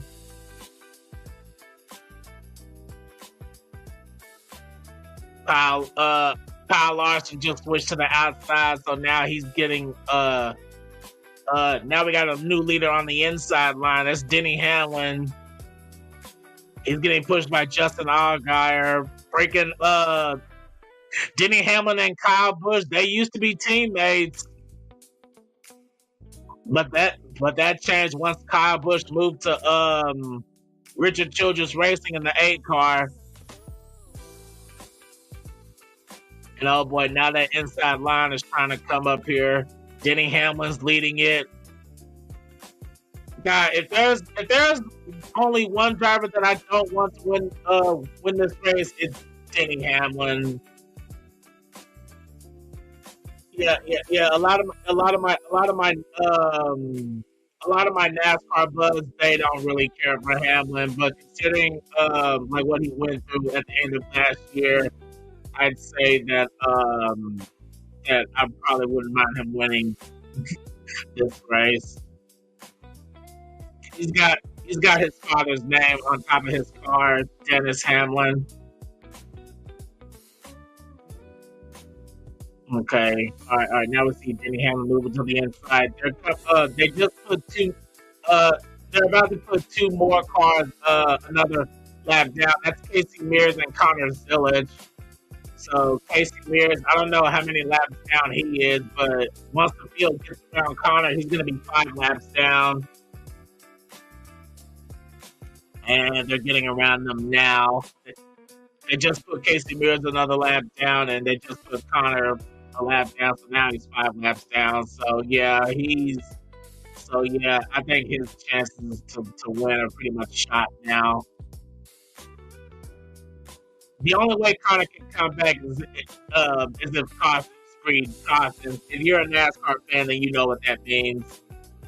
Basically, if they have just one caution after another. But yes, we have less than 10 laps to go now. And for the end of stage 2, Justin Allgaier, he is all over the back bumper of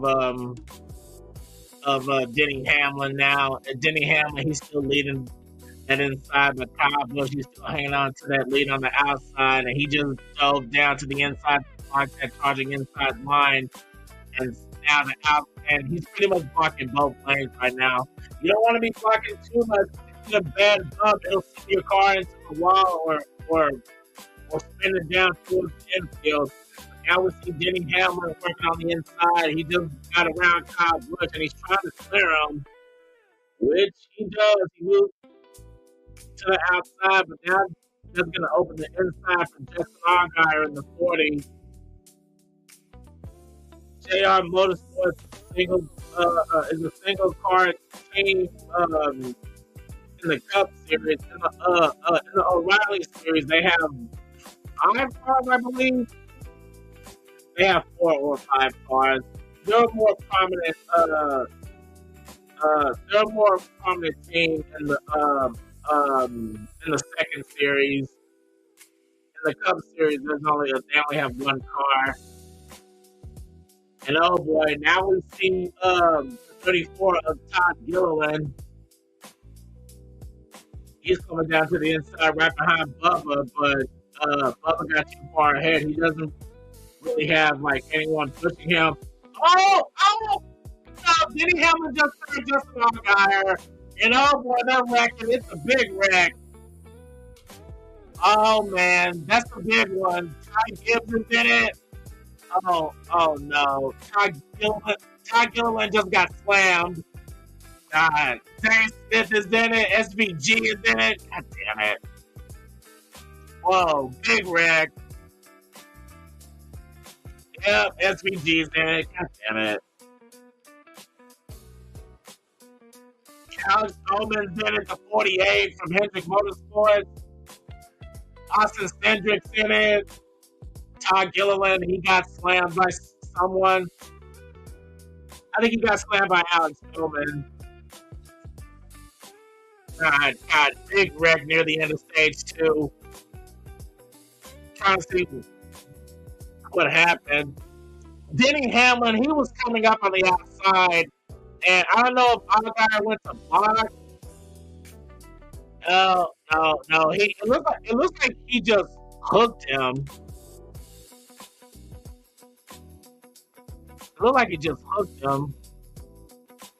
Eric Jones was in it. Freaking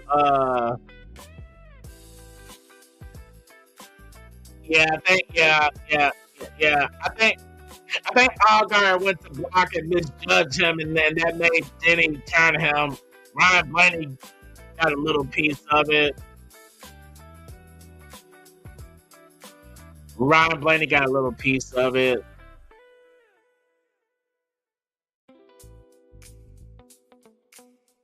Okay, now they're showing the onboard of Joey Logano.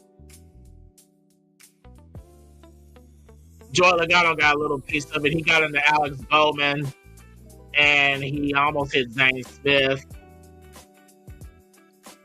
Oh my God! Now they're showing Ross. Ross Chastain was in it. He got into Alex Bowman, and then he. Oh wow! Okay. Ross Chastain, he missed both of it. He got like a tiny bit of contact. Okay, now they're showing the onboard of. Allgaier went to block Hamlin coming, and he misjudged it, and then he ended up getting turned.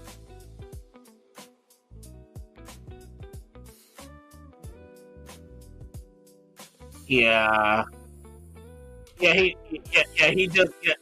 just misjudged how close he was, and then he got slammed by John Hunter Nemechek. Okay, Allgaier, he just misjudged the distance of like where he was to throw the block. Like I said, you don't want to block too much because you'll end up getting turned. Man, Austin Cindric in the 2, he got a lot of damage. And Alex Bowman, his car's on the tow truck, so the 48 is pretty much going to be done. Alex Bowman's going to be out of this race. John Hunter Nemechek, he's got some front end damage to his 42 car after he slammed into the back of Justin Allgaier.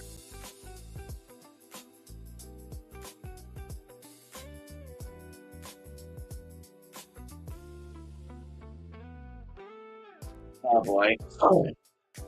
Okay. A crazy wreck to end up for stage 2. I don't know if they're gonna do I don't know if they're gonna do an overtime for stage 2. They may just end it right there. And Justin Allgaier's car's on the tow truck, so Justin Allgaier is done now.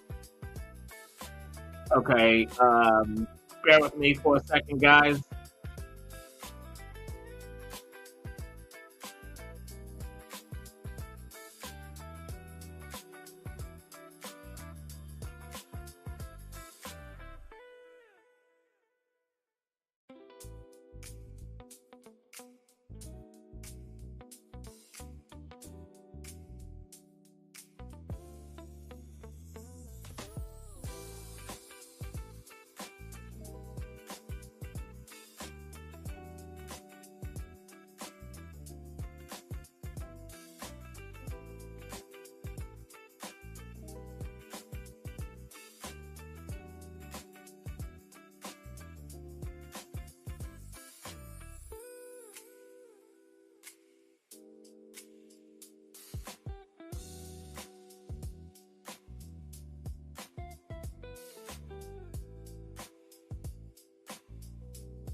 All right. Sorry about that. Okay, they're going over the crash that just happened.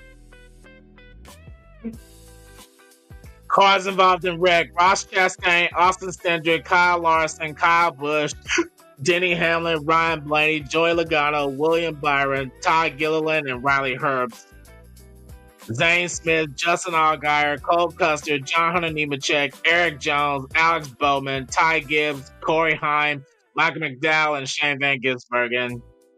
But yeah, that was the big one. And yeah, they went ahead and ended stage 2 with that caution. So Bubba Wallace, he will take the green and white checker for stage 2. Okay. And now into the final stage. We're probably gonna restart with 70 laps to go. And yeah, it's really like overcast right now. So they're trying. So the race is official. They passed the halfway point. Anytime a NASCAR race goes past the halfway point or at the end of stage 2, it's deemed official. So if it starts raining and they have to call the race, whoever's leading at that time will be the winner. They started the race an hour early because they knew that rain was coming. I mean, and the race did start off sunny, but now all the clouds have rolled in, and they just say it's going to be like storms. I mean, they already got the track like on because the clouds are coming. But oh boy, I really hope it doesn't start raining because that blimp is still in the air. If it starts raining, they're gonna have to land that thing. Oh my god! If Bubba Wallace wins the Daytona 500, you know that the social media like racists are gonna come out like in full droves. The last time Bubba Wallace won a race, Facebook was down. Hopefully that won't happen again. Like I said, Bubba's pretty good here. I mean, he's finished second place in this race 3 times. The caution lights are still on, so they're not going to restart just yet. But yeah, it's official. Bubba Wallace is the winner of stage number 2, so that's 10 points for him. Okay. We had the first stage. Okay, we had the first stage racing for stage 1 and stage 2. Now the real race is about to begin. This is where the drivers are going to be a lot more ballsy and competitive.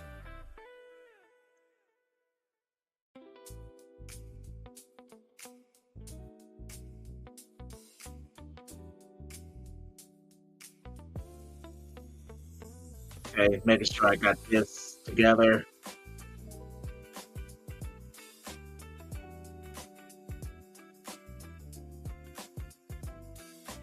Okay, let me get on the Stadium Junkies channel.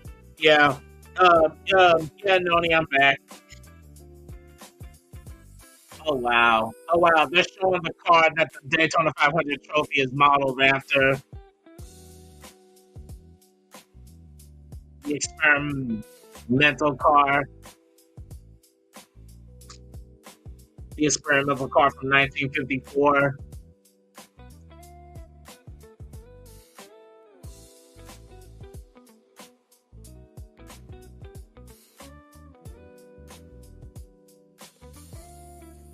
The thing about the Daytona 500 trophy, what makes it so unique is that they have every single past winner of the 500 engraved in that trophy.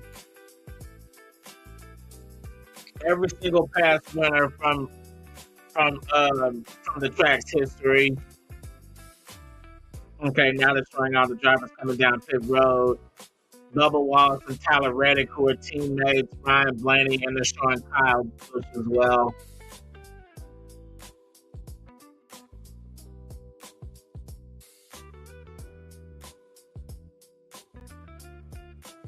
Oh yeah, Tony. Oh yeah, Tony, what up? I'm sure that you're pulling for Bubba. Yeah, let's go, Bubba. I thought so. Yeah, Tony. Yeah, big Tony Lopez, a big fan of Bubba Wallace here, and he did come out first. He took 4 tires, and Corey Heim, he came out in second place. Wow. Corey Heim had a really good pit stop. Oh my God! Imagine if Corey Heim somehow won this race. That'd be insane. That would be crazy if he won that race.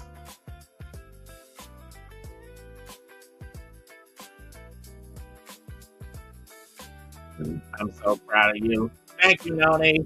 Hopefully this won't be a one-time thing. Hopefully if I'm up for it, maybe I'll get to do Talladega on my own. Tony. Noni's calling for you, Tony. Noni's calling for you.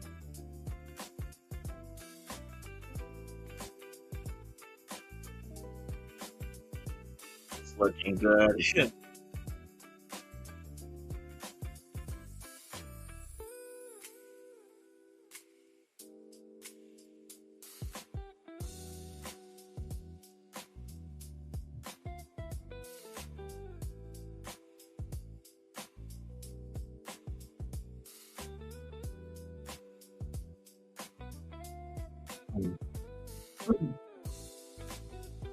Let's see here.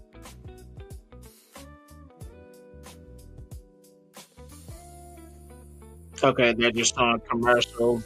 They're still gonna do a couple more pace laps before they get back going.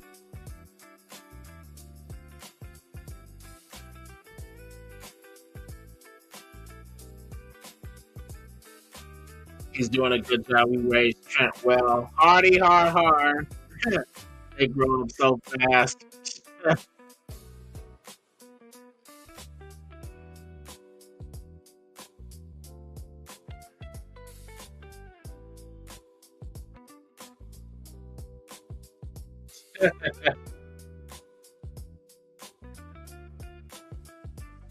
Okay, make sure I got all this together.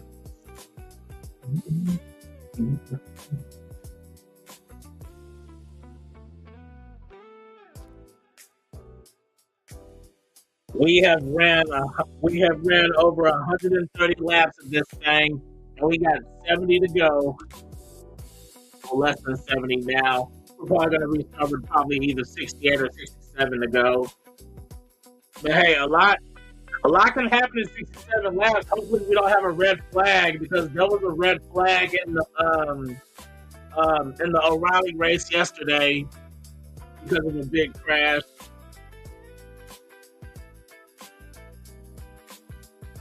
And hopefully the rain holds off long enough for us to end this thing under green. But yeah, depending on how many laps are left, if it starts raining, they're probably gonna call it, because to dry a track big is gonna take at least 2 hours. It's just as past halfway, they'll probably just call it at that point. So yeah, the NASCAR recap: William Byron involved in an early crash. BJ McLeod cut his right rear tire. Then Kyle Busch made a great save. He got loose and almost turned down onto Brad Keselowski, but they saved it. Shane Smith won stage 1. Then we had a crash on lap 85 that involved Ty Gibbs, Connor Village, Chase Briscoe, Austin Dillon. Then we had the big one that just happened with Justin Allgaier, Denny Hamlin, Joey Logano, Alex Bowman, a number of drivers, and that gave the stage 2 win to Bubba Wallace. I'll be back when I get other than the laundromat. I'll pull you back up. Okay. Yeah, dude. Yeah, dude. Take your time. Do what you need to do.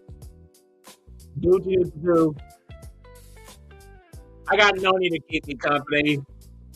Wish you do more though. I'm sorry, Noni. I love you.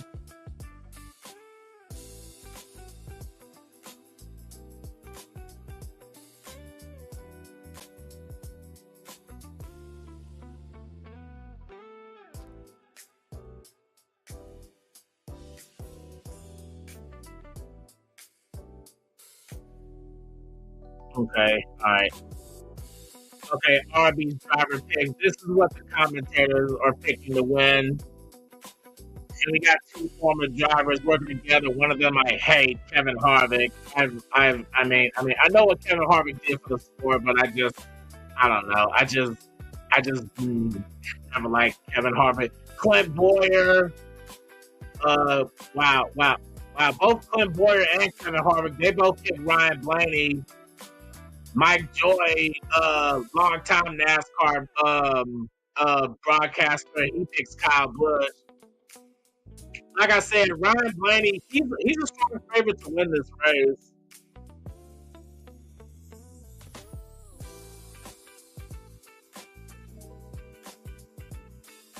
Noni, don't tempt me. I gotta behave for the crowd. Don't tempt me. Okay. The lights on the pace car are off, and they're lining up double file, so they're about to get back going, and we're gonna restart with 65 laps to go. It isn't. I mean, 65 laps. That's still a few laps, and a lot can happen in 65 laps. They're gonna have to come down pit road at least one more time. They're going to have to come down pit road at least one more time if another wreck doesn't happen. Oh my God. Wow. Almost all the cars from fucking 2311 racing are up here. Freaking Corey Heim is in second. Bubba is leading, and right behind them they got Riley Herbst. The only one who's not up there is Tyler Reddick. He's all the way back in 15.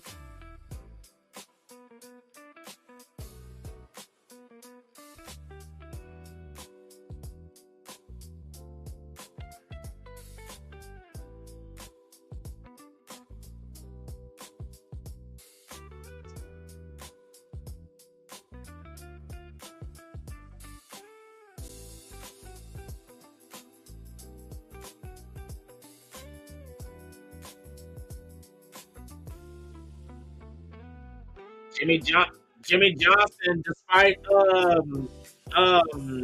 spinning out early in the race, he's back up in the top 20. Right up in front of AJ Allmendinger. He's planning to end his career with a bang.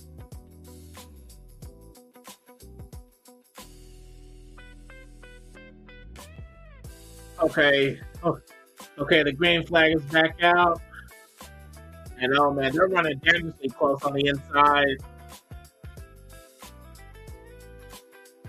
This is the first time that Corey Heim is leading like a pack, like under green. So hopefully he can hang on to it. Bubba, he's still leading on the outside, trying to show him how it's done. Can Corey Heim lead a lap? I don't think Bubba's gonna let him. No, he backed off. Okay, so Bubba just led that lap. Oh man, they're running super close.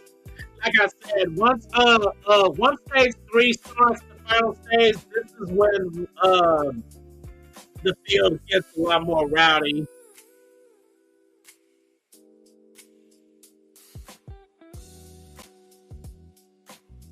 And oh man, they're coming down like crazy. Zane Smith just dove down to the inside, right in front of Ryan Blaney. Got Riley Herbst on the inside. Got Chase Elliott, Christopher Bell, and Denny Hamlin all together. Noah Braxton's up there now from front row. Oh, Corey Haim got a charge on the inside, and that's going to be a point for him. He just led that lap.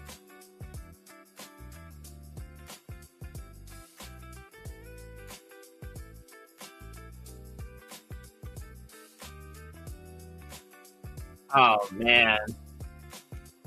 You know, man, they're already going 3 wide racing for 3 wide racing for third right now. Bubba Wallace is still in the middle, going over 190 miles an hour. And we got Riley Herbst pushing Corey Haim back to the lead. Their teammates in the number 67, unironically, fucking 6'7" is leading the race right now. So Bubba, he's fighting back on the outside. I bet Tony, if Tony is watching this thing, he's cheering Bubba on right now. It's really, really sad because Bubba Wallace, he's a decent driver and he is talented. It's just that most NASCAR fans hate Bubba, and there's an obvious reason why. It's just people just stuck in their ways. I'm just gonna leave it at that. Like I said, we don't talk about political bullshit on this channel. This is about NASCAR and watching cars make left turns over and over, as some people would call it. You know, man, they're going 3 wide for the lead. Now we see Christopher Bell fighting on the outside, and he's got Cole Custer pushing him from the Haas factory team. They used to be Stewart Haas Racing, but they folded and they just stayed as Haas factory team. And it's 3 wide, just multiple rows back. All 3 rows are being led by Toyotas. Christopher Bell on the outside, Bubba Wallace in the middle, and Corey Haim on the inside.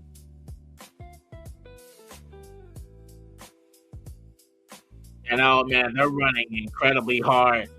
All it takes is one bad bump or one like miscom block to send this thing into chaos. 60 laps to go now.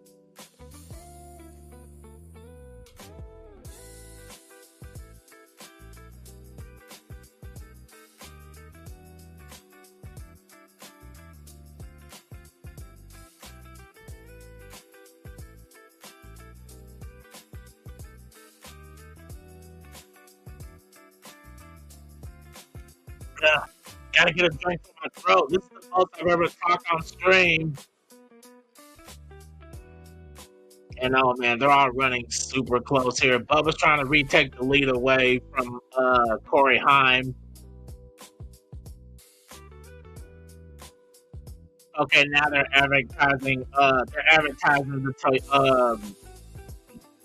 Toyota Race and Development TRD for Toyota.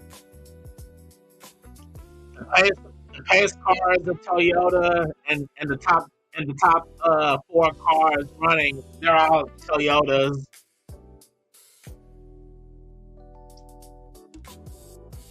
Yeah, Toyota first came into the Cup level back in 2008.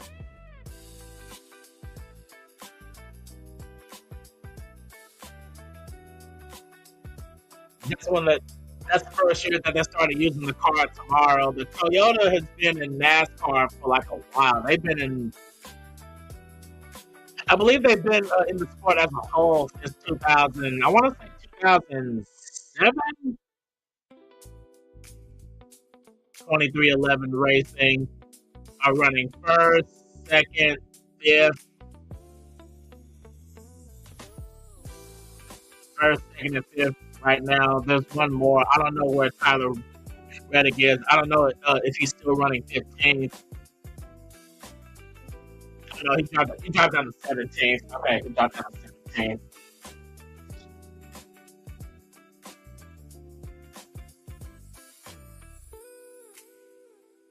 Corey Haim still hanging on to that lead, but he's got Chris Buescher. Chris Buescher's pushing up Bubba through the middle.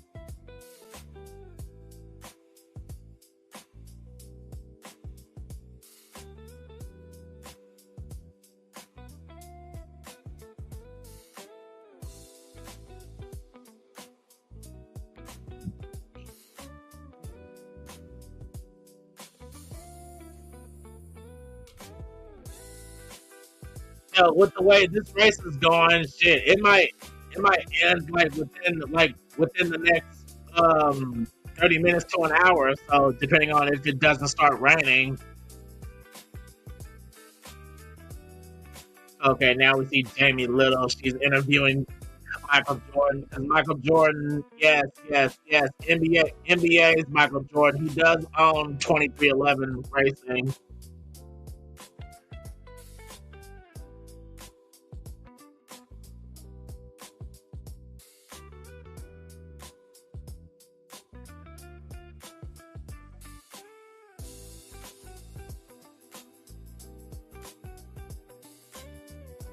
Oh my God, they're still going 3 wide, some rows back. They've been doing this for like the last 6-7 laps.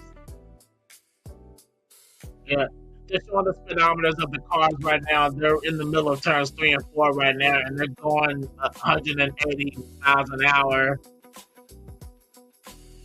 Now, I'm sure Jeff, Tony, and Noni know like how fast people drive in Texas. Just imagine going like double or triple that speed at a track like this. Yeah, just imagine going that damn fast.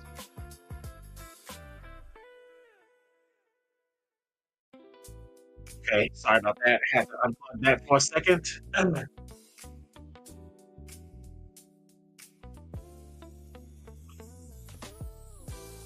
Okay. Now we got Christopher Bell trying to take the lead on the outside. But yeah, nothing's really changed right now. They're keeping it 3 wide and they're keeping it together for a long while.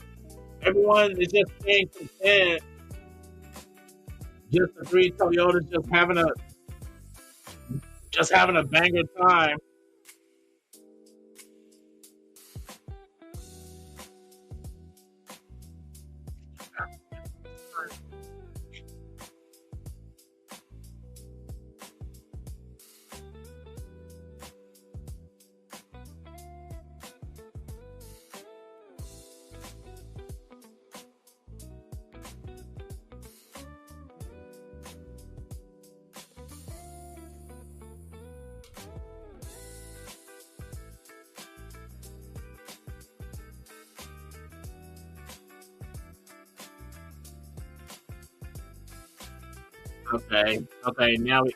Now we got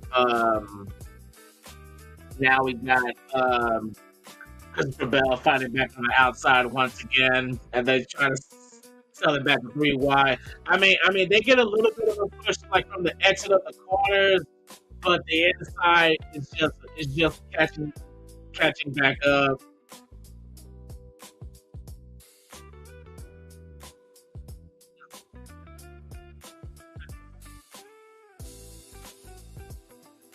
Yes, that's not just Allgaier.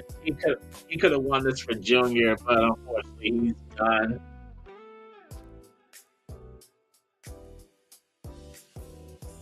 Okay, now they're showing the Kubota commercial.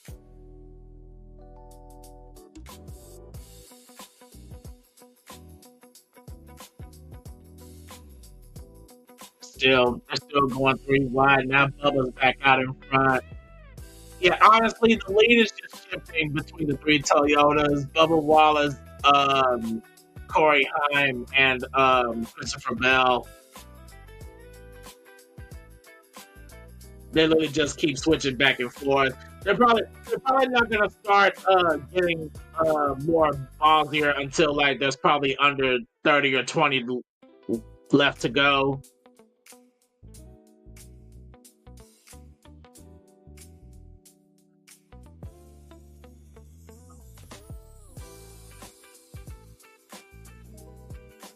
And nobody's not really making any moves right now. It's still 3 wide. Honestly, this is better. This is the better race. This is better racing than what they did in the 500 last year. The Daytona 500 last year, it was boring. As soon as they started train racing, I mean, it was just a snooze fest. And I really, really hate it because these are some of the most talented drivers on the planet. Oh my God, Jimmy Johnson. Jimmy Johnson is running 14th right now. He literally has a legit chance to win his final race. He's up to 12th now. He's fluctuating between 12, 13, and 14 because they're just going 3 wide roads back. I need to message my friend Alex Ferranti.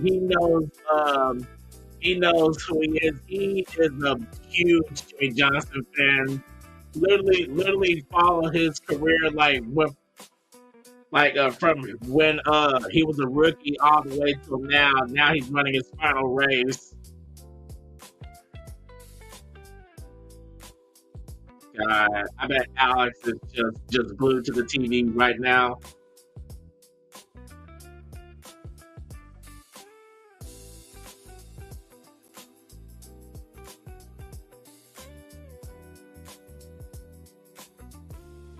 Oh my God, it would be something if Jimmy Johnson won this race. Okay. Now they're talking about Cole Custer from the Haas Motor team, or the Haas factory team rather. And oh man, there's another guy up there that I wouldn't mind winning. Ryan Priest. Ryan Priest. 2 seasons ago, he had a really bad flip at Daytona. He barrel rolled down the back straightaway, and after that race, that's when they got rid of the grass. They got rid of the grass because of that huge flip. They replaced it with concrete.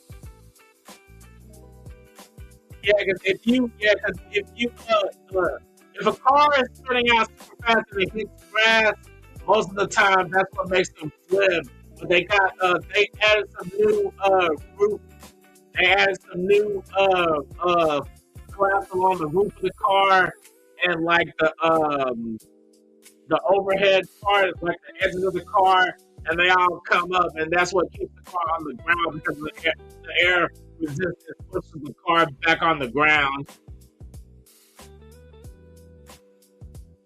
And it keeps them from flipping, and it overall makes the car safer.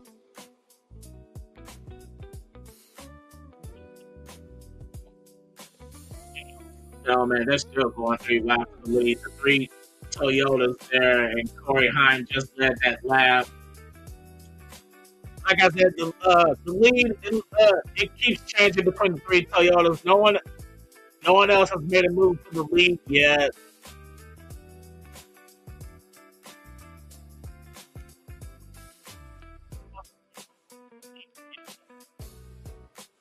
Yeah, no one's made a move for anything yet. Now they're showing the rear camera above one. They're starting to back off a little bit, but they're doing that to try to get more of that slipstream. But the high line is dropping back a little bit. Cole Custer, he's not directly behind Christopher Bell right now, but they're trying to get back up, and now they're going back to NASCAR side by side. Now we have 46 laps to go.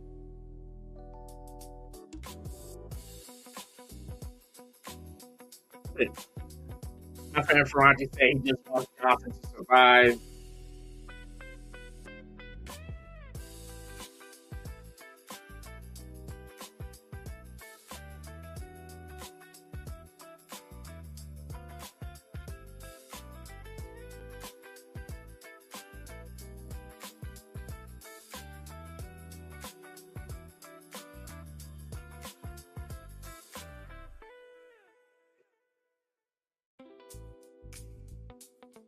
Oh boy.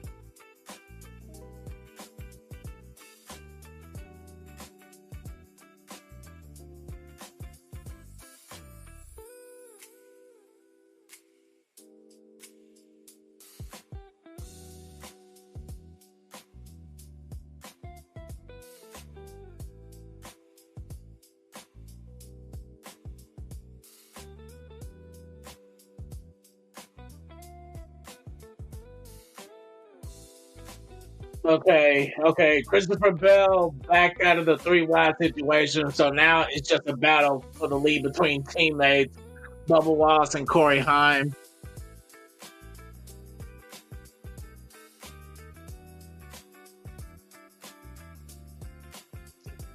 Oh boy. Now we see Riley Herbst trying to push the 67 some more, and now we see Christopher Bell trying to come back up, but Cole Cusson's not giving him enough of a push to get back up there.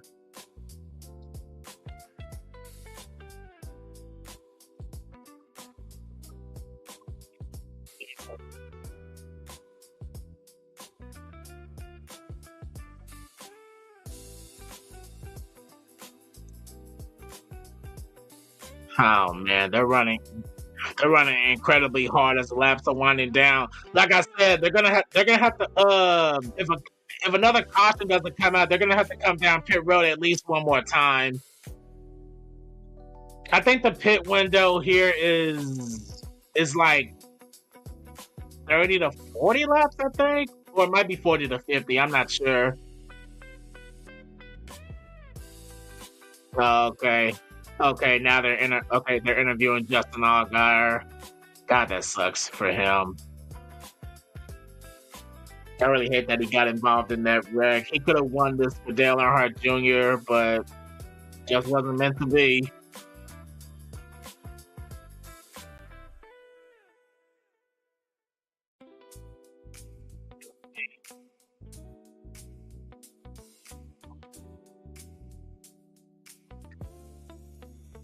Oh, yeah, they're showing the replay of the crash that took him out earlier.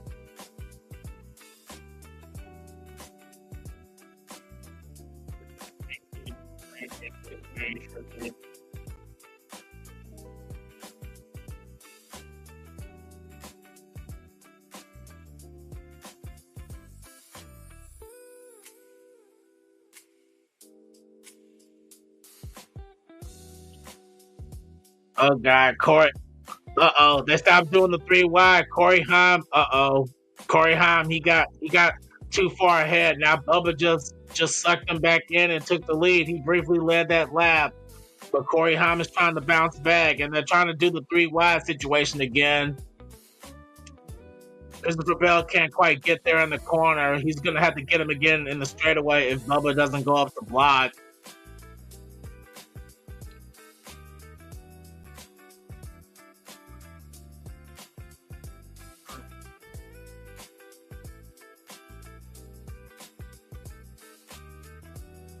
Yeah, Jimmy Johnson's up to 12th place right now. AJ Allmendinger in the 16. He's in 16th right now. 16th in the 16. Yeah, lap since last pit stop. These guys, These guys are already 30 laps on their tires. They're definitely gonna have to come back one more time to top off. They don't have enough fuel to make it to the end of the race.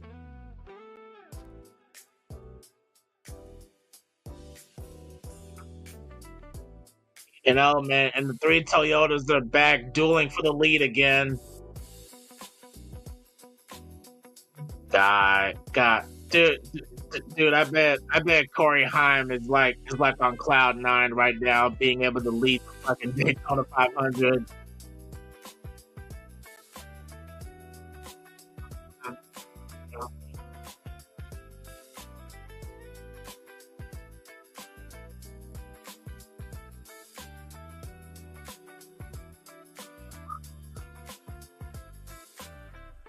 Oh boy. God. Just look at this top 10. Bubba Wallace, Corey Heim, Christopher Bell, Chris Buescher, Riley Herbst, Cole Custer, Josh Berry, Ryan Preece, Chase Elliott, and Noah Gragson. The only like cemented drivers in the top 10 right now are Bubba Wallace, Christopher Bell, and Chase Elliott.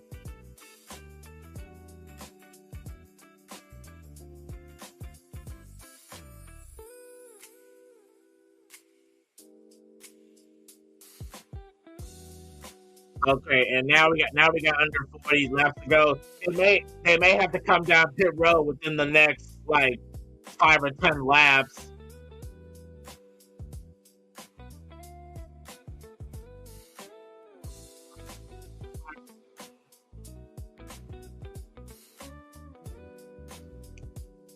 So far so good. They haven't really caused any troubles lately. But honestly, all of this is just a calm before the storm. When it's about to throw down, it's gonna throw down.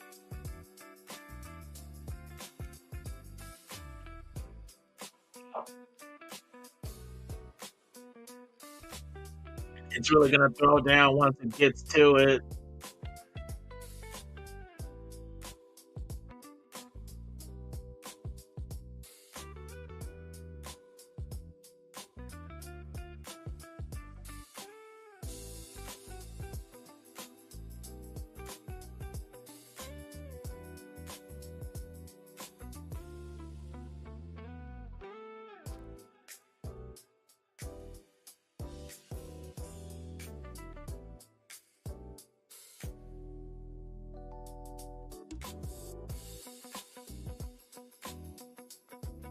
Dude, I just wonder which driver is gonna try to make the first ballsy move, but they probably won't do that until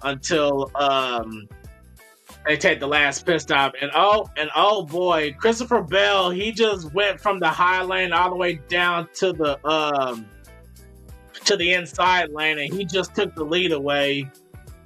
But oh boy, that just disrupted the Toyota powerhouse right now. Now we got Cole Custer leading. Cole Custer I believe he only has one cup win, and that was back in Kentucky, I think 4 or 5 years ago. But yeah, Cole Custer, he's a bit of a lackluster driver. In the O'Reilly series, he was pretty good, but in Cup, he's been lackluster. He hasn't really done anything since that Kentucky win. And I thought he was gonna take the lead away from Bubba, but I'm trying to see who he has behind him. He has Ryan Preece pushing him. I mean, he's pushing him in the back straightaway, but he's not pushing him enough. Bubba's still hanging on to that lead. Chris Busch is now coming up on the inside, and Christopher Bell, he's still on the outside. Or the inside, rather. Christopher Bell's on the inside. Cole Custer's on the outside. And Cole Custer's getting a run on the outside, and I thought he led that lap, but no, he didn't. He came close.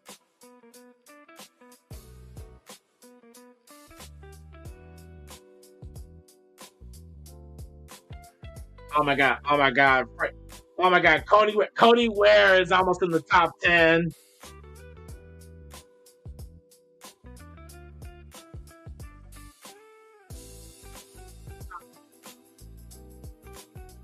God, Cody Ware. Talk about a real shot in the dark. If Cody Ware wins the freaking 500, you already know someone. If someone bet on Cody Ware to win this race, they're gonna win a crap ton of money.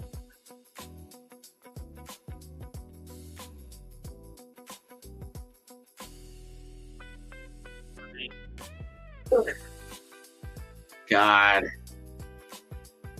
Okay, now Bubba Wallace, he's defending all 3 lanes right now. They're coming up on a car. I'm trying to see who that is. They're coming up on a car. They're coming up on a couple cars. I think that's Austin Dillon. He's just like the hood of his car. Yeah. I think that's Austin. Yeah, that's Austin Dillon. Okay, well, that's gonna shuffle up the field a little bit.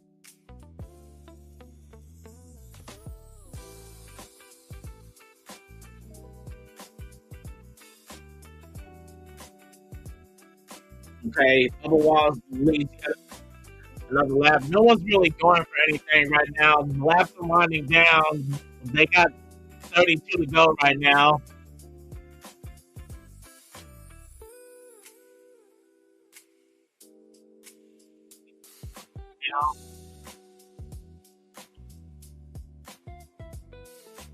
Okay. That's Austin Cindric. They just put Austin Cindric another lap down. They just put Austin Cindric another lap down, and I think they already got around Austin Dillon.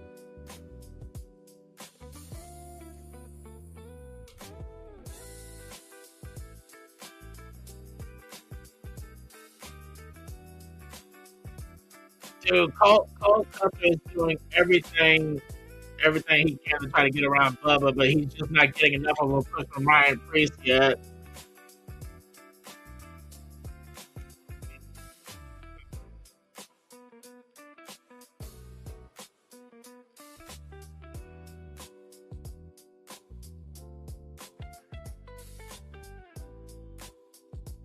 Oh my God, Cole Custer is side by side with Bubba right now.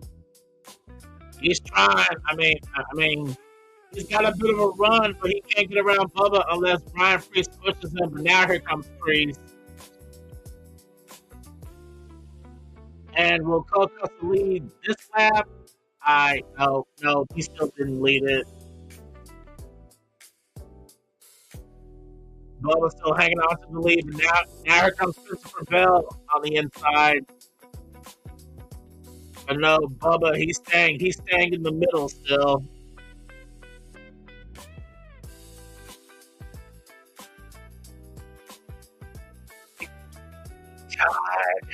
God, they're running super close right now. What I'm wondering is who's gonna be the first driver to come down? Who's gonna be the first driver to come down and come to pit road, or they're trying to wait on a caution? And oh man, now Cole Custer's getting a push from Ryan Preece, but he's still not able to lead. He's trying, but he just doesn't have the run.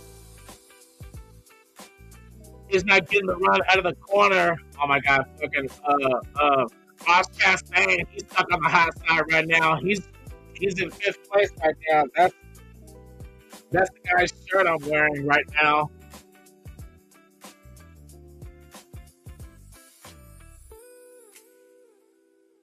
Oh, they're showing highlights from the second dual race a couple nights ago.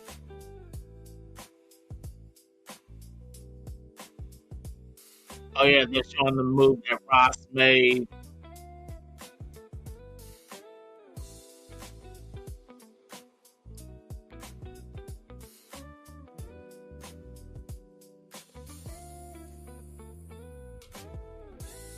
$28 laps to go. The laps are winding down. At this rate, we're definitely gonna finish before the rain shows up. It's good that they started the race an hour earlier.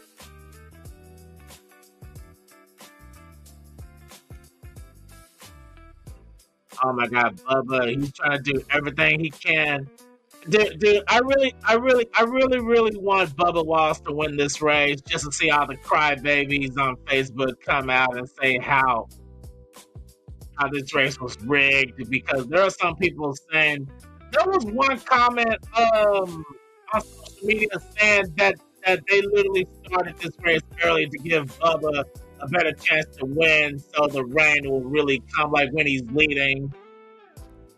Like, I'm just like, well, maybe they actually want to get some racing done before the rain shows up, so they don't have to reschedule the race again like they had to do for the last 3 years in a row.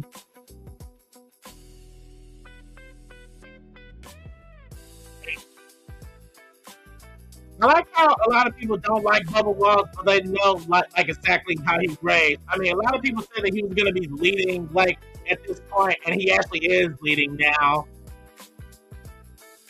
And yes, Daytona 500 career, 8 races, 3 top 10s, and he finished 2nd place. 3 times. He finished second place 3 times in this race. So he does have a really good chance to win. You got 26 laps to go. I just really hope that nobody cuts a tire again. And when the hell these guys are gonna come down pit road.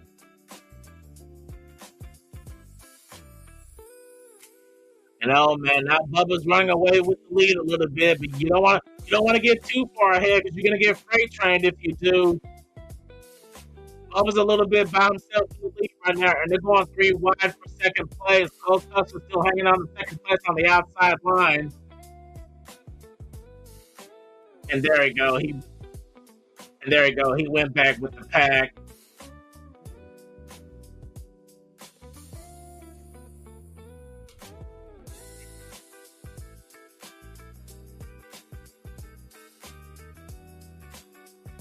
Oh my God, that inside line is swirly a little bit.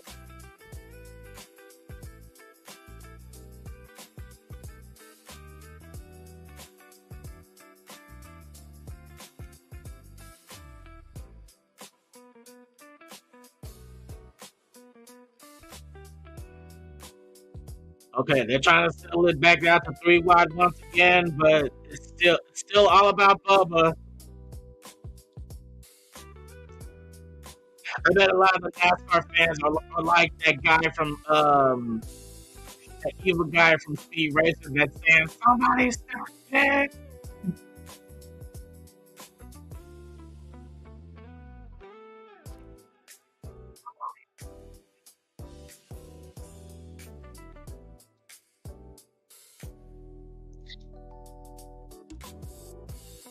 Oh man. Okay, now we see Christopher Bell and Chris Buescher. They broke away from the 3 wide pack, and now they're going side by side for second place, and it's still 3 wide behind them. 23-11 running order. Bubba first, Corey Heim fourth, Riley Herb seventh, and Tyler Reddick 13th. Okay, so Tyler Reddick, he moved up a couple of spots from the last time they talked about him, but he's still out of reach. Okay, they're trying to bring it back to 3 wide right now. Bubba Wallace, he's got a little bit of debris on his grill. That's gonna cause his car to overheat a little bit. He's gonna have to jump behind somebody to get it off, but I don't think he wants to surrender that lead. Because if he does, it's going to be super hard for him to get it back.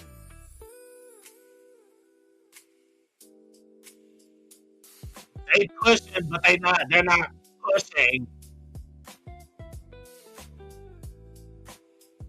Okay, they settled it back out to 3 wide now. Cole Custer, he's still trying to do what he can to fight back on the outside. He still hasn't led a lap yet. He's trying though, but Ryan Priest and Ross Chastain are going to have to help him. They just passed another car on the apron. I think that's Austin Dillon. At this point, Austin Dillon, he might as well just park his car because he's basically just running on fumes right now. He's not even being competitive right now. He needs to just park. I'm honestly shocked he's still out there running laps.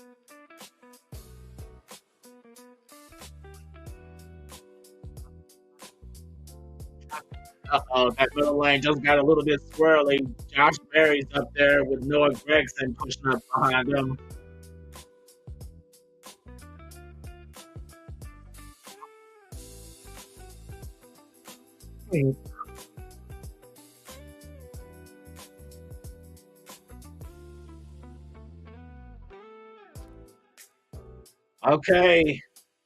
Okay, the laps are starting to wind down. We're about to hit 20 to go. Chris Buescher tried to take the lead from the middle, couldn't quite do it. Bubba still leads.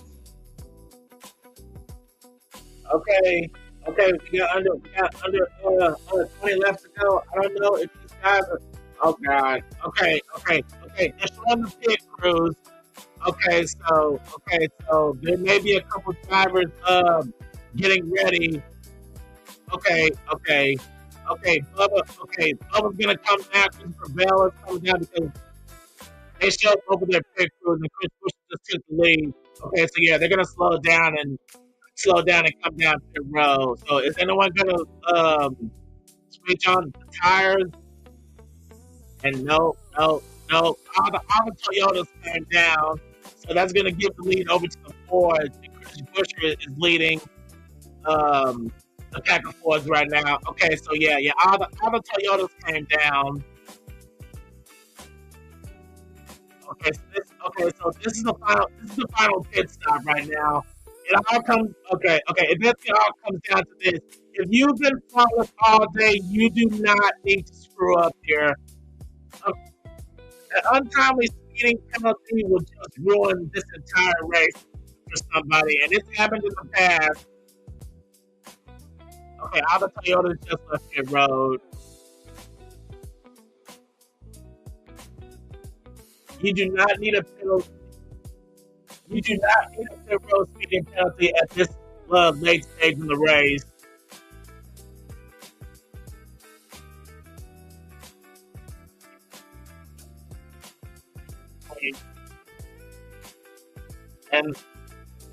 And the rest of the pack, they're still racing. The Chevys are still out there, and the Fords are still out there. Nobody made an indication for pit road yet. Okay, are the Fords coming down now? And nope. We got a couple of Chevys are coming down now.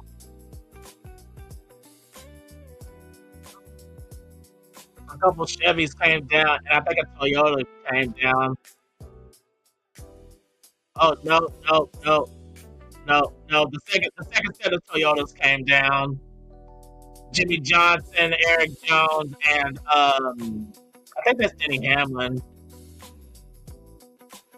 Yeah, that's Denny Hamlin. Okay, yeah, that was right.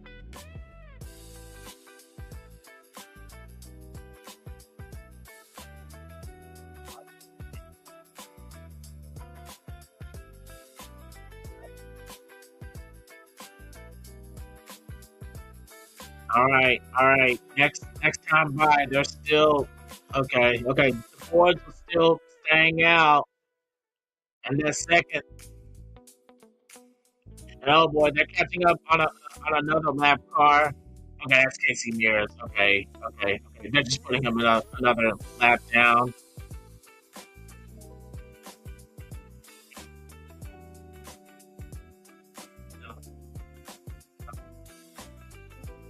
Okay, the second set of Toyotas, they came out in front. So right now, they're leading. Bubba, Christopher Bell, and Corey Heim, they're leading like the second pack. They're gonna catch these other two cars. That's Eric Jones and Denny Hamlin. Okay, now the Fords just came down pit road. Okay, so that's going to give the lead over to the Chevrolets, which is being led by Kyle Busch in the 8.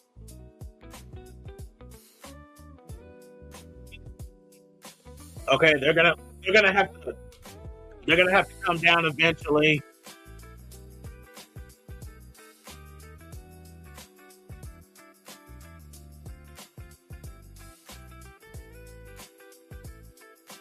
Okay, so far, no one's committed a speeding penalty yet, so that's good.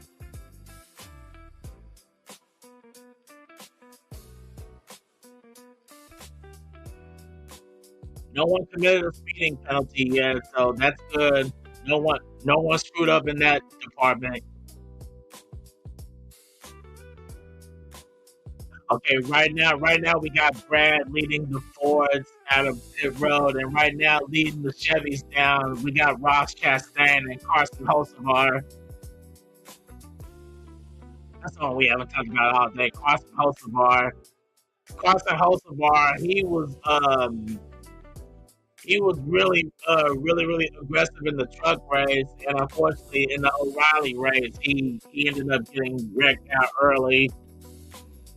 Okay, now some of the Chevrolets are coming down, and oh boy, they had to split freaking Ty Gibbs. They had to split Ty Gibbs there, but now we got Chevrolets coming in. Ricky Stenhouse, Ross Chastain, he came down.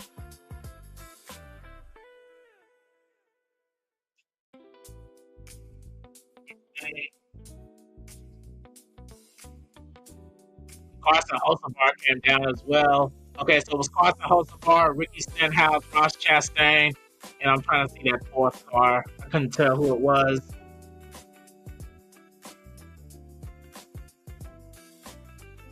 Okay, now here comes the rest of the Chevrolets now, and that's going to give the lead over to Joey Logano, but he's going to have to come down eventually.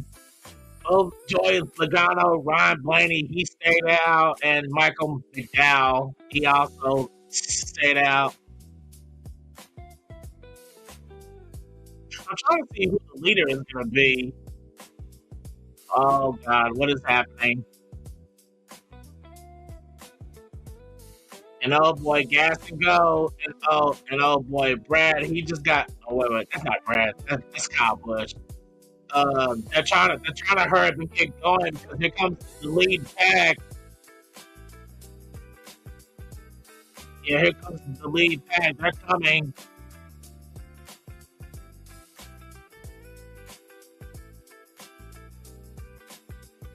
Hey, race update. Wow. I'm really shocked that there were no pit speeding penalties. Okay, I think the last group of cars are coming down pit road right now. Yeah, Joey Logano, Ryan Blaney, and Zane Smith. They're the last cars to come down, but Michael McDowell's the last part of pit, so he's still the leader right now. So the leader, okay. So the lead pack once they get back going, it's gonna be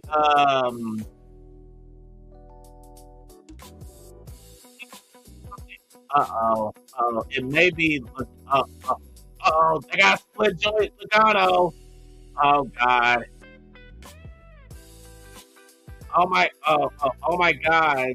That's gonna be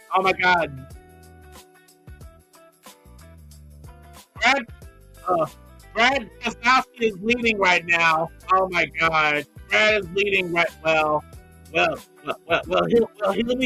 be leading once Michael McDowell comes down pit road.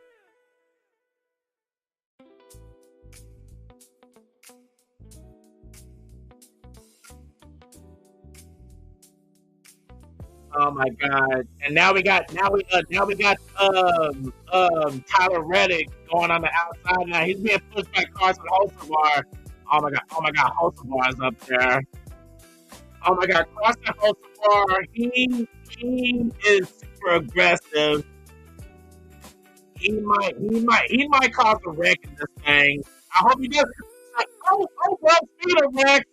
Oh no! Denny Hamlin just took out his own teammate.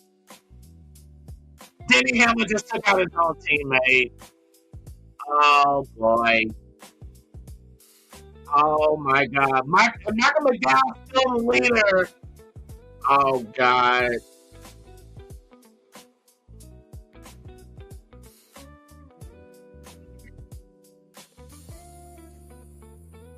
Oh well. Christopher Bell's done. God, he was leading for a while too.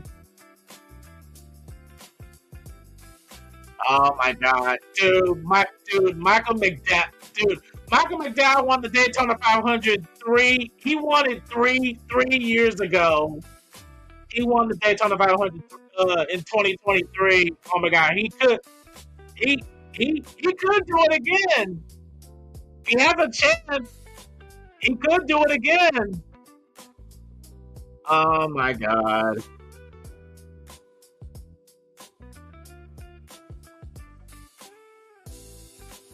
Okay, what happened? Okay, yeah. Yeah. That wasn't Hamlin's fault. Corey Heim got into Denny. He got into the back of Denny Hamlin's car, got him loose, and then that's what made Denny Hamlin get into Christopher Bell.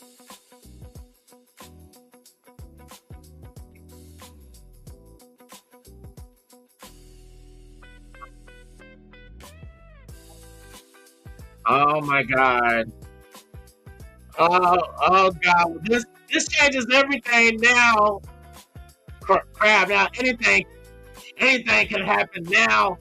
God, but Michael McDowell, he still has to come down pit road. But the question is anybody gonna go with him? Because they just pitted like a few laps ago.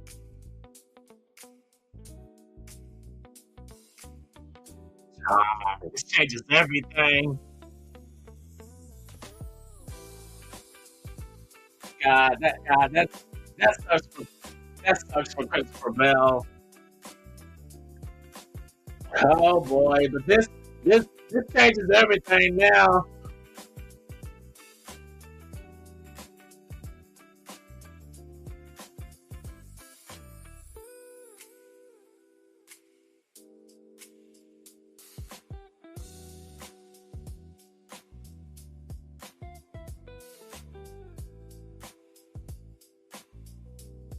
Oh my God. Dude, we got under 10 laps to go. This is about to be a major shit show. Like I said, the calm before the storm. Well, the storm's about to pick up now. The storm is about to pick up.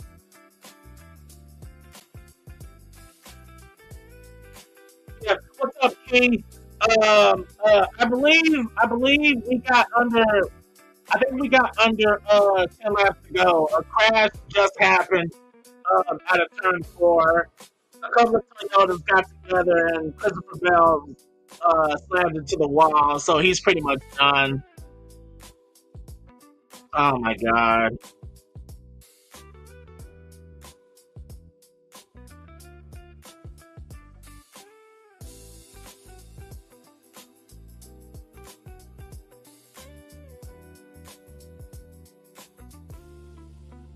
Oh boy. Okay, it's about to get crazy. So everyone who's still here tuning into the stream, thank you so much. This is my first ever big boy stream, and it's almost over. But until then, I'm gonna bring it here to you as best I can. I've been streaming for almost going on three and a half hours now.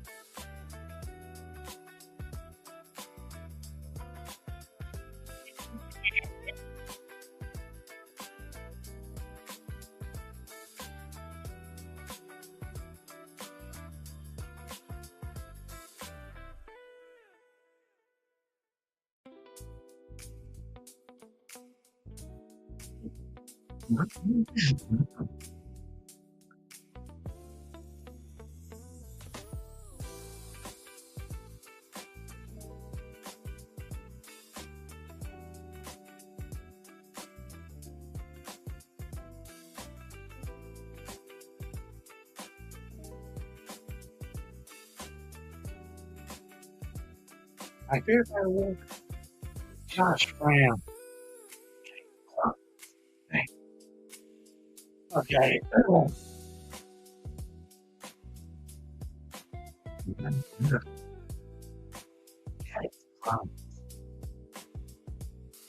Yeah, this one of the past Daytona 500 winners. William Byron, he won the Daytona 500 2 years in a row. He won 2024 and 2025.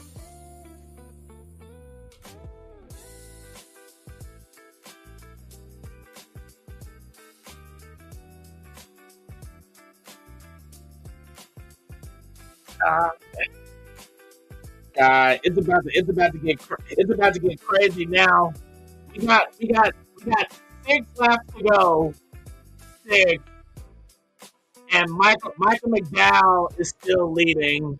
I don't think we're going to go into NASCAR overtime yet, but holy cow! If Michael McDowell somehow wins his second Daytona 500 with a different team, because when he won the Daytona 500 the first time, he was driving the 34 from Front Row Motorsports, and he literally wrecked Joey Logano and Brad Keselowski to do it, even though it wasn't intentional.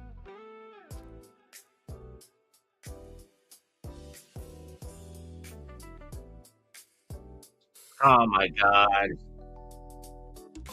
A lot can happen in 6 laps, but they're probably gonna run a couple more. I don't even think that they opened the road yet.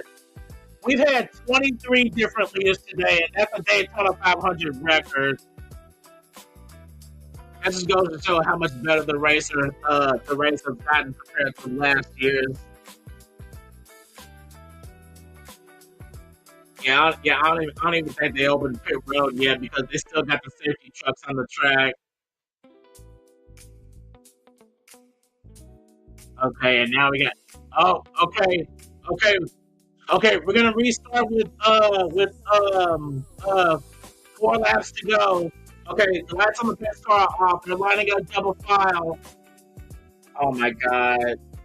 The only person in the top 5 I don't want to win is William Byron because he's won the last 2 years in a row. But Tyler Reddick, I wouldn't mind. Michael McDowell, I wouldn't mind. Olsavar, this would be big for him. Brad Keselowski, the 2012 champion, I wouldn't mind him winning. And my friend Dylan, he desperately wants him to win because he's actually there at the track. And Bubba Wallace, I want Bubba Wallace. I want Bubba Wallace to win, and plus, I just want to see how social media is gonna cry, like if he wins, because you know they're going to.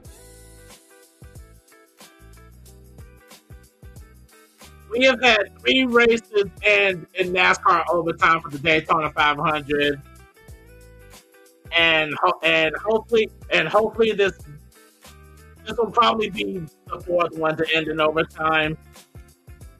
We're going to restart with 4 laps to go, and a lot can happen in 4 laps.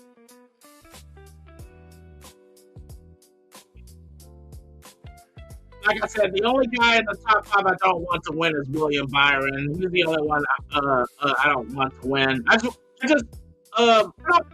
like William Byron. It's just that I just want to see a different winner because he won this race the last 2 years.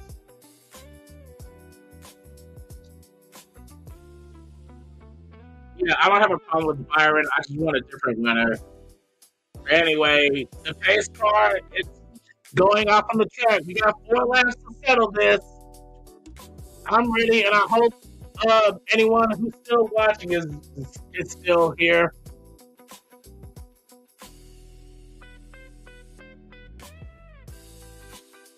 Come on, Bubba. Michael McDowell, he's going too far ahead. Carson Holzapart didn't get that good of a start. Come on, Carson, push your teammate. Push your teammate, Carson. And oh man, Kyle Busch, he just dove down to the inside to get in front of someone. That was close. Come on, Carson. Oh. Tyler Reddick, what are you doing? Oh. Michael McDowell, I don't think that was a good move. Oh my God, now Bubba's pushing Tyler Reddick. Oh my God, they're going 3 wide for the lead now. Michael McDowell, he's still hanging on to the lead, and Carson, oh my God, Carson's pushing the hell out of him. Oh my God.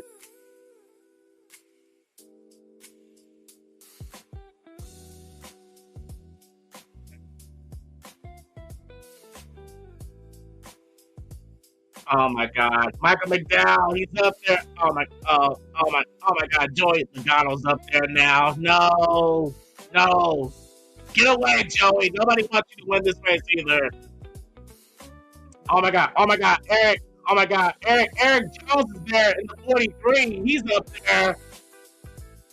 Eric Jones is up there. Oh my God, 2 laps to go. Oh, Eric Jones. Oh my God. Somebody's gonna crash. If they make it to the white flag without wrecking, I will be shocked. Okay, well, I wanted Bubba to win, but I don't think he's gonna win. He's too far back. Oh my God. Carson Hocevar. Oh God, here comes Carson, here comes Tyler Reddick. Oh!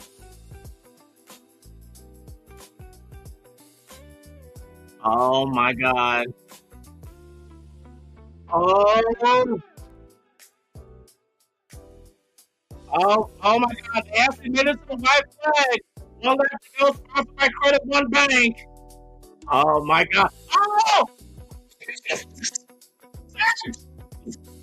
Oh no! Oh, the wrecking!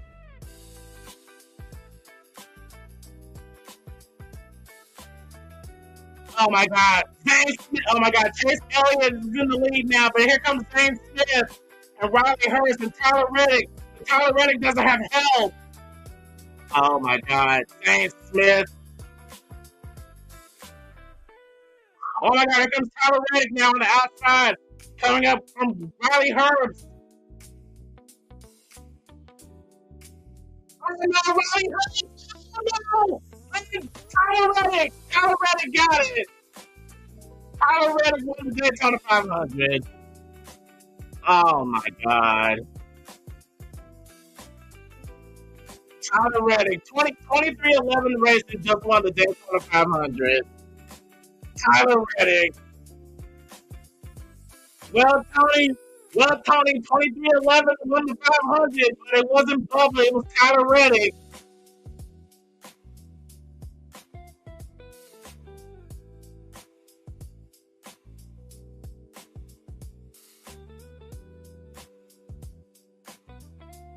Ricky Stenhouse Jr. got second. How about that? Bubba got a top 10. Brad got 5th.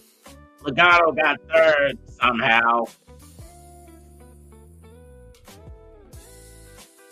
Chase Elliott wrecked across the line, but he got 4th. And Brad got 5th.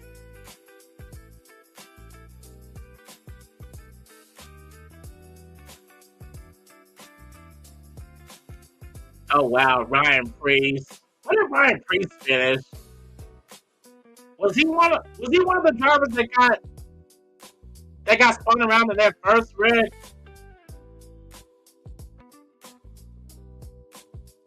Wow, Tyler Reddick wins the Daytona 500. Let's go.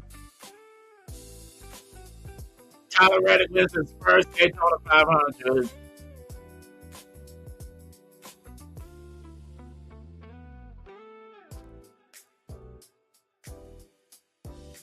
Oh my gosh. We had two different wrecks happen on that final lap. I'm honestly shocked that they made it to the white without wrecking.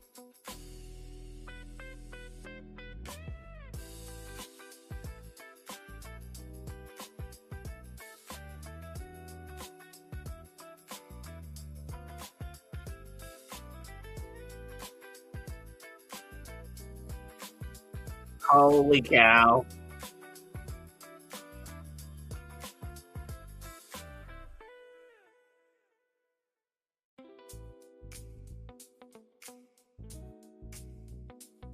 But yeah, Riley Hurst pretty much wrecked the field to let his teammate win.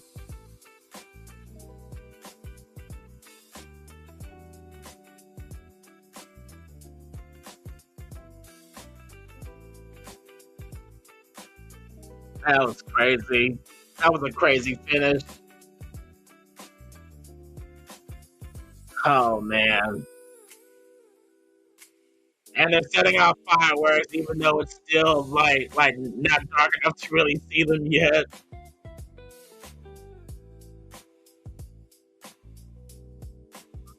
Man, I really feel for Michael McDowell. Michael McDowell ended up finishing 22nd.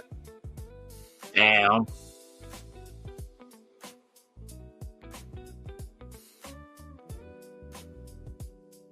Tyler Reddick, let's go.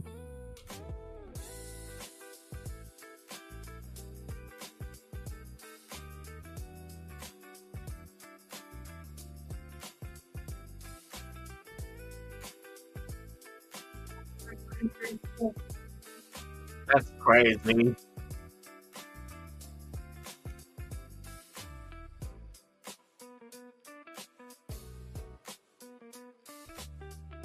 Tyler Reddick wins the Daytona 500. That's his first Daytona 500 win.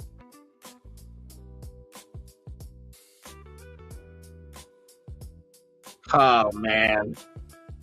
Just looking at the driver interview now, and he is ecstatic.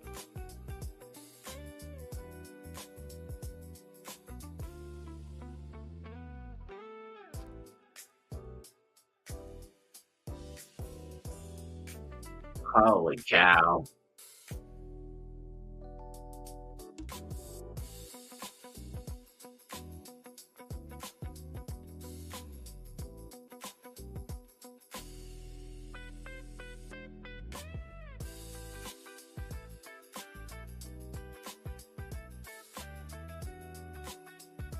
Uh-oh.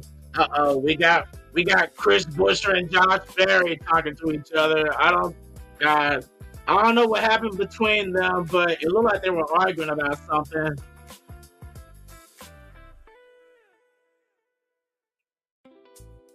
Oh man, though, that was crazy.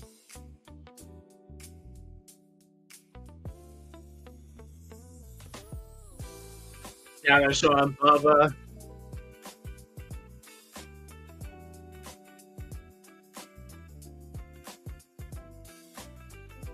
Bubba still got 10th place and a big win for 2311 Racing.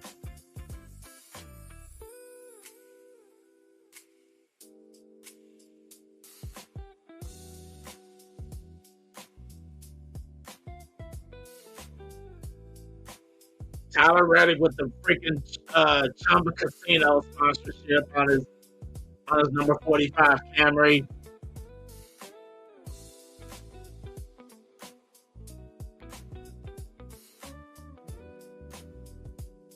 The big move of the race.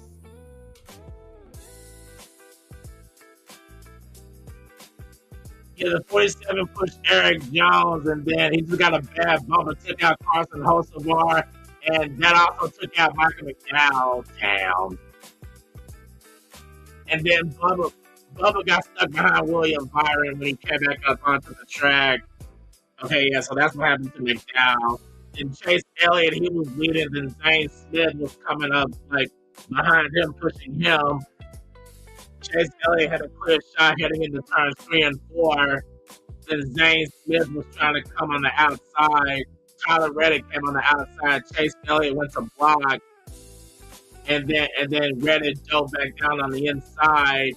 And then Herbst tried to cut to the outside. And then he got in front of Brad, and then that's what made him got hurt. He misjudged the block, and that pretty much just gave it away to Tyler Reddick. He had too good of a run on the outside, and Chase Elliott couldn't block him. If he did try to block him, Elliott would have got wrecked. I mean, he would have got wrecked earlier than he did.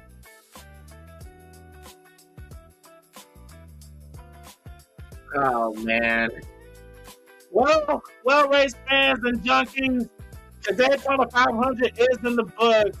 Our winner is Tyler Reddick from 2311 Racing. This was fun. I had fun streaming to you guys for the last 3 hours and 41 minutes, and I'm pretty much donezo here. I really wish that my driver, Ross Chastain, would have had a better shot, but hey, that's just what how racing is and how it is sometimes. Congrats to Tyler Reddick and the 2311 organization for winning the Daytona 500. And I will catch you guys later. Thank you everyone for stopping by. I will leave the channel to Jeff and whatever he desires to do. So I'm out. Daytona 500 is in the books. Will I do another race in the future? Absolutely. How this came out really good. I would definitely do this again, and I might do another gaming thing.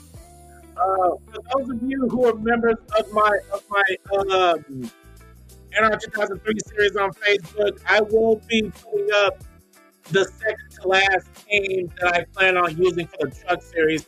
So don't forget to check that out on Facebook, and of course, don't forget to like, comment, and subscribe. Check out the Stadium Junkies Media Discord, and don't forget to subscribe to me, TrentTheHedgie, and I will catch you guys next time. Trent Dunham signing out.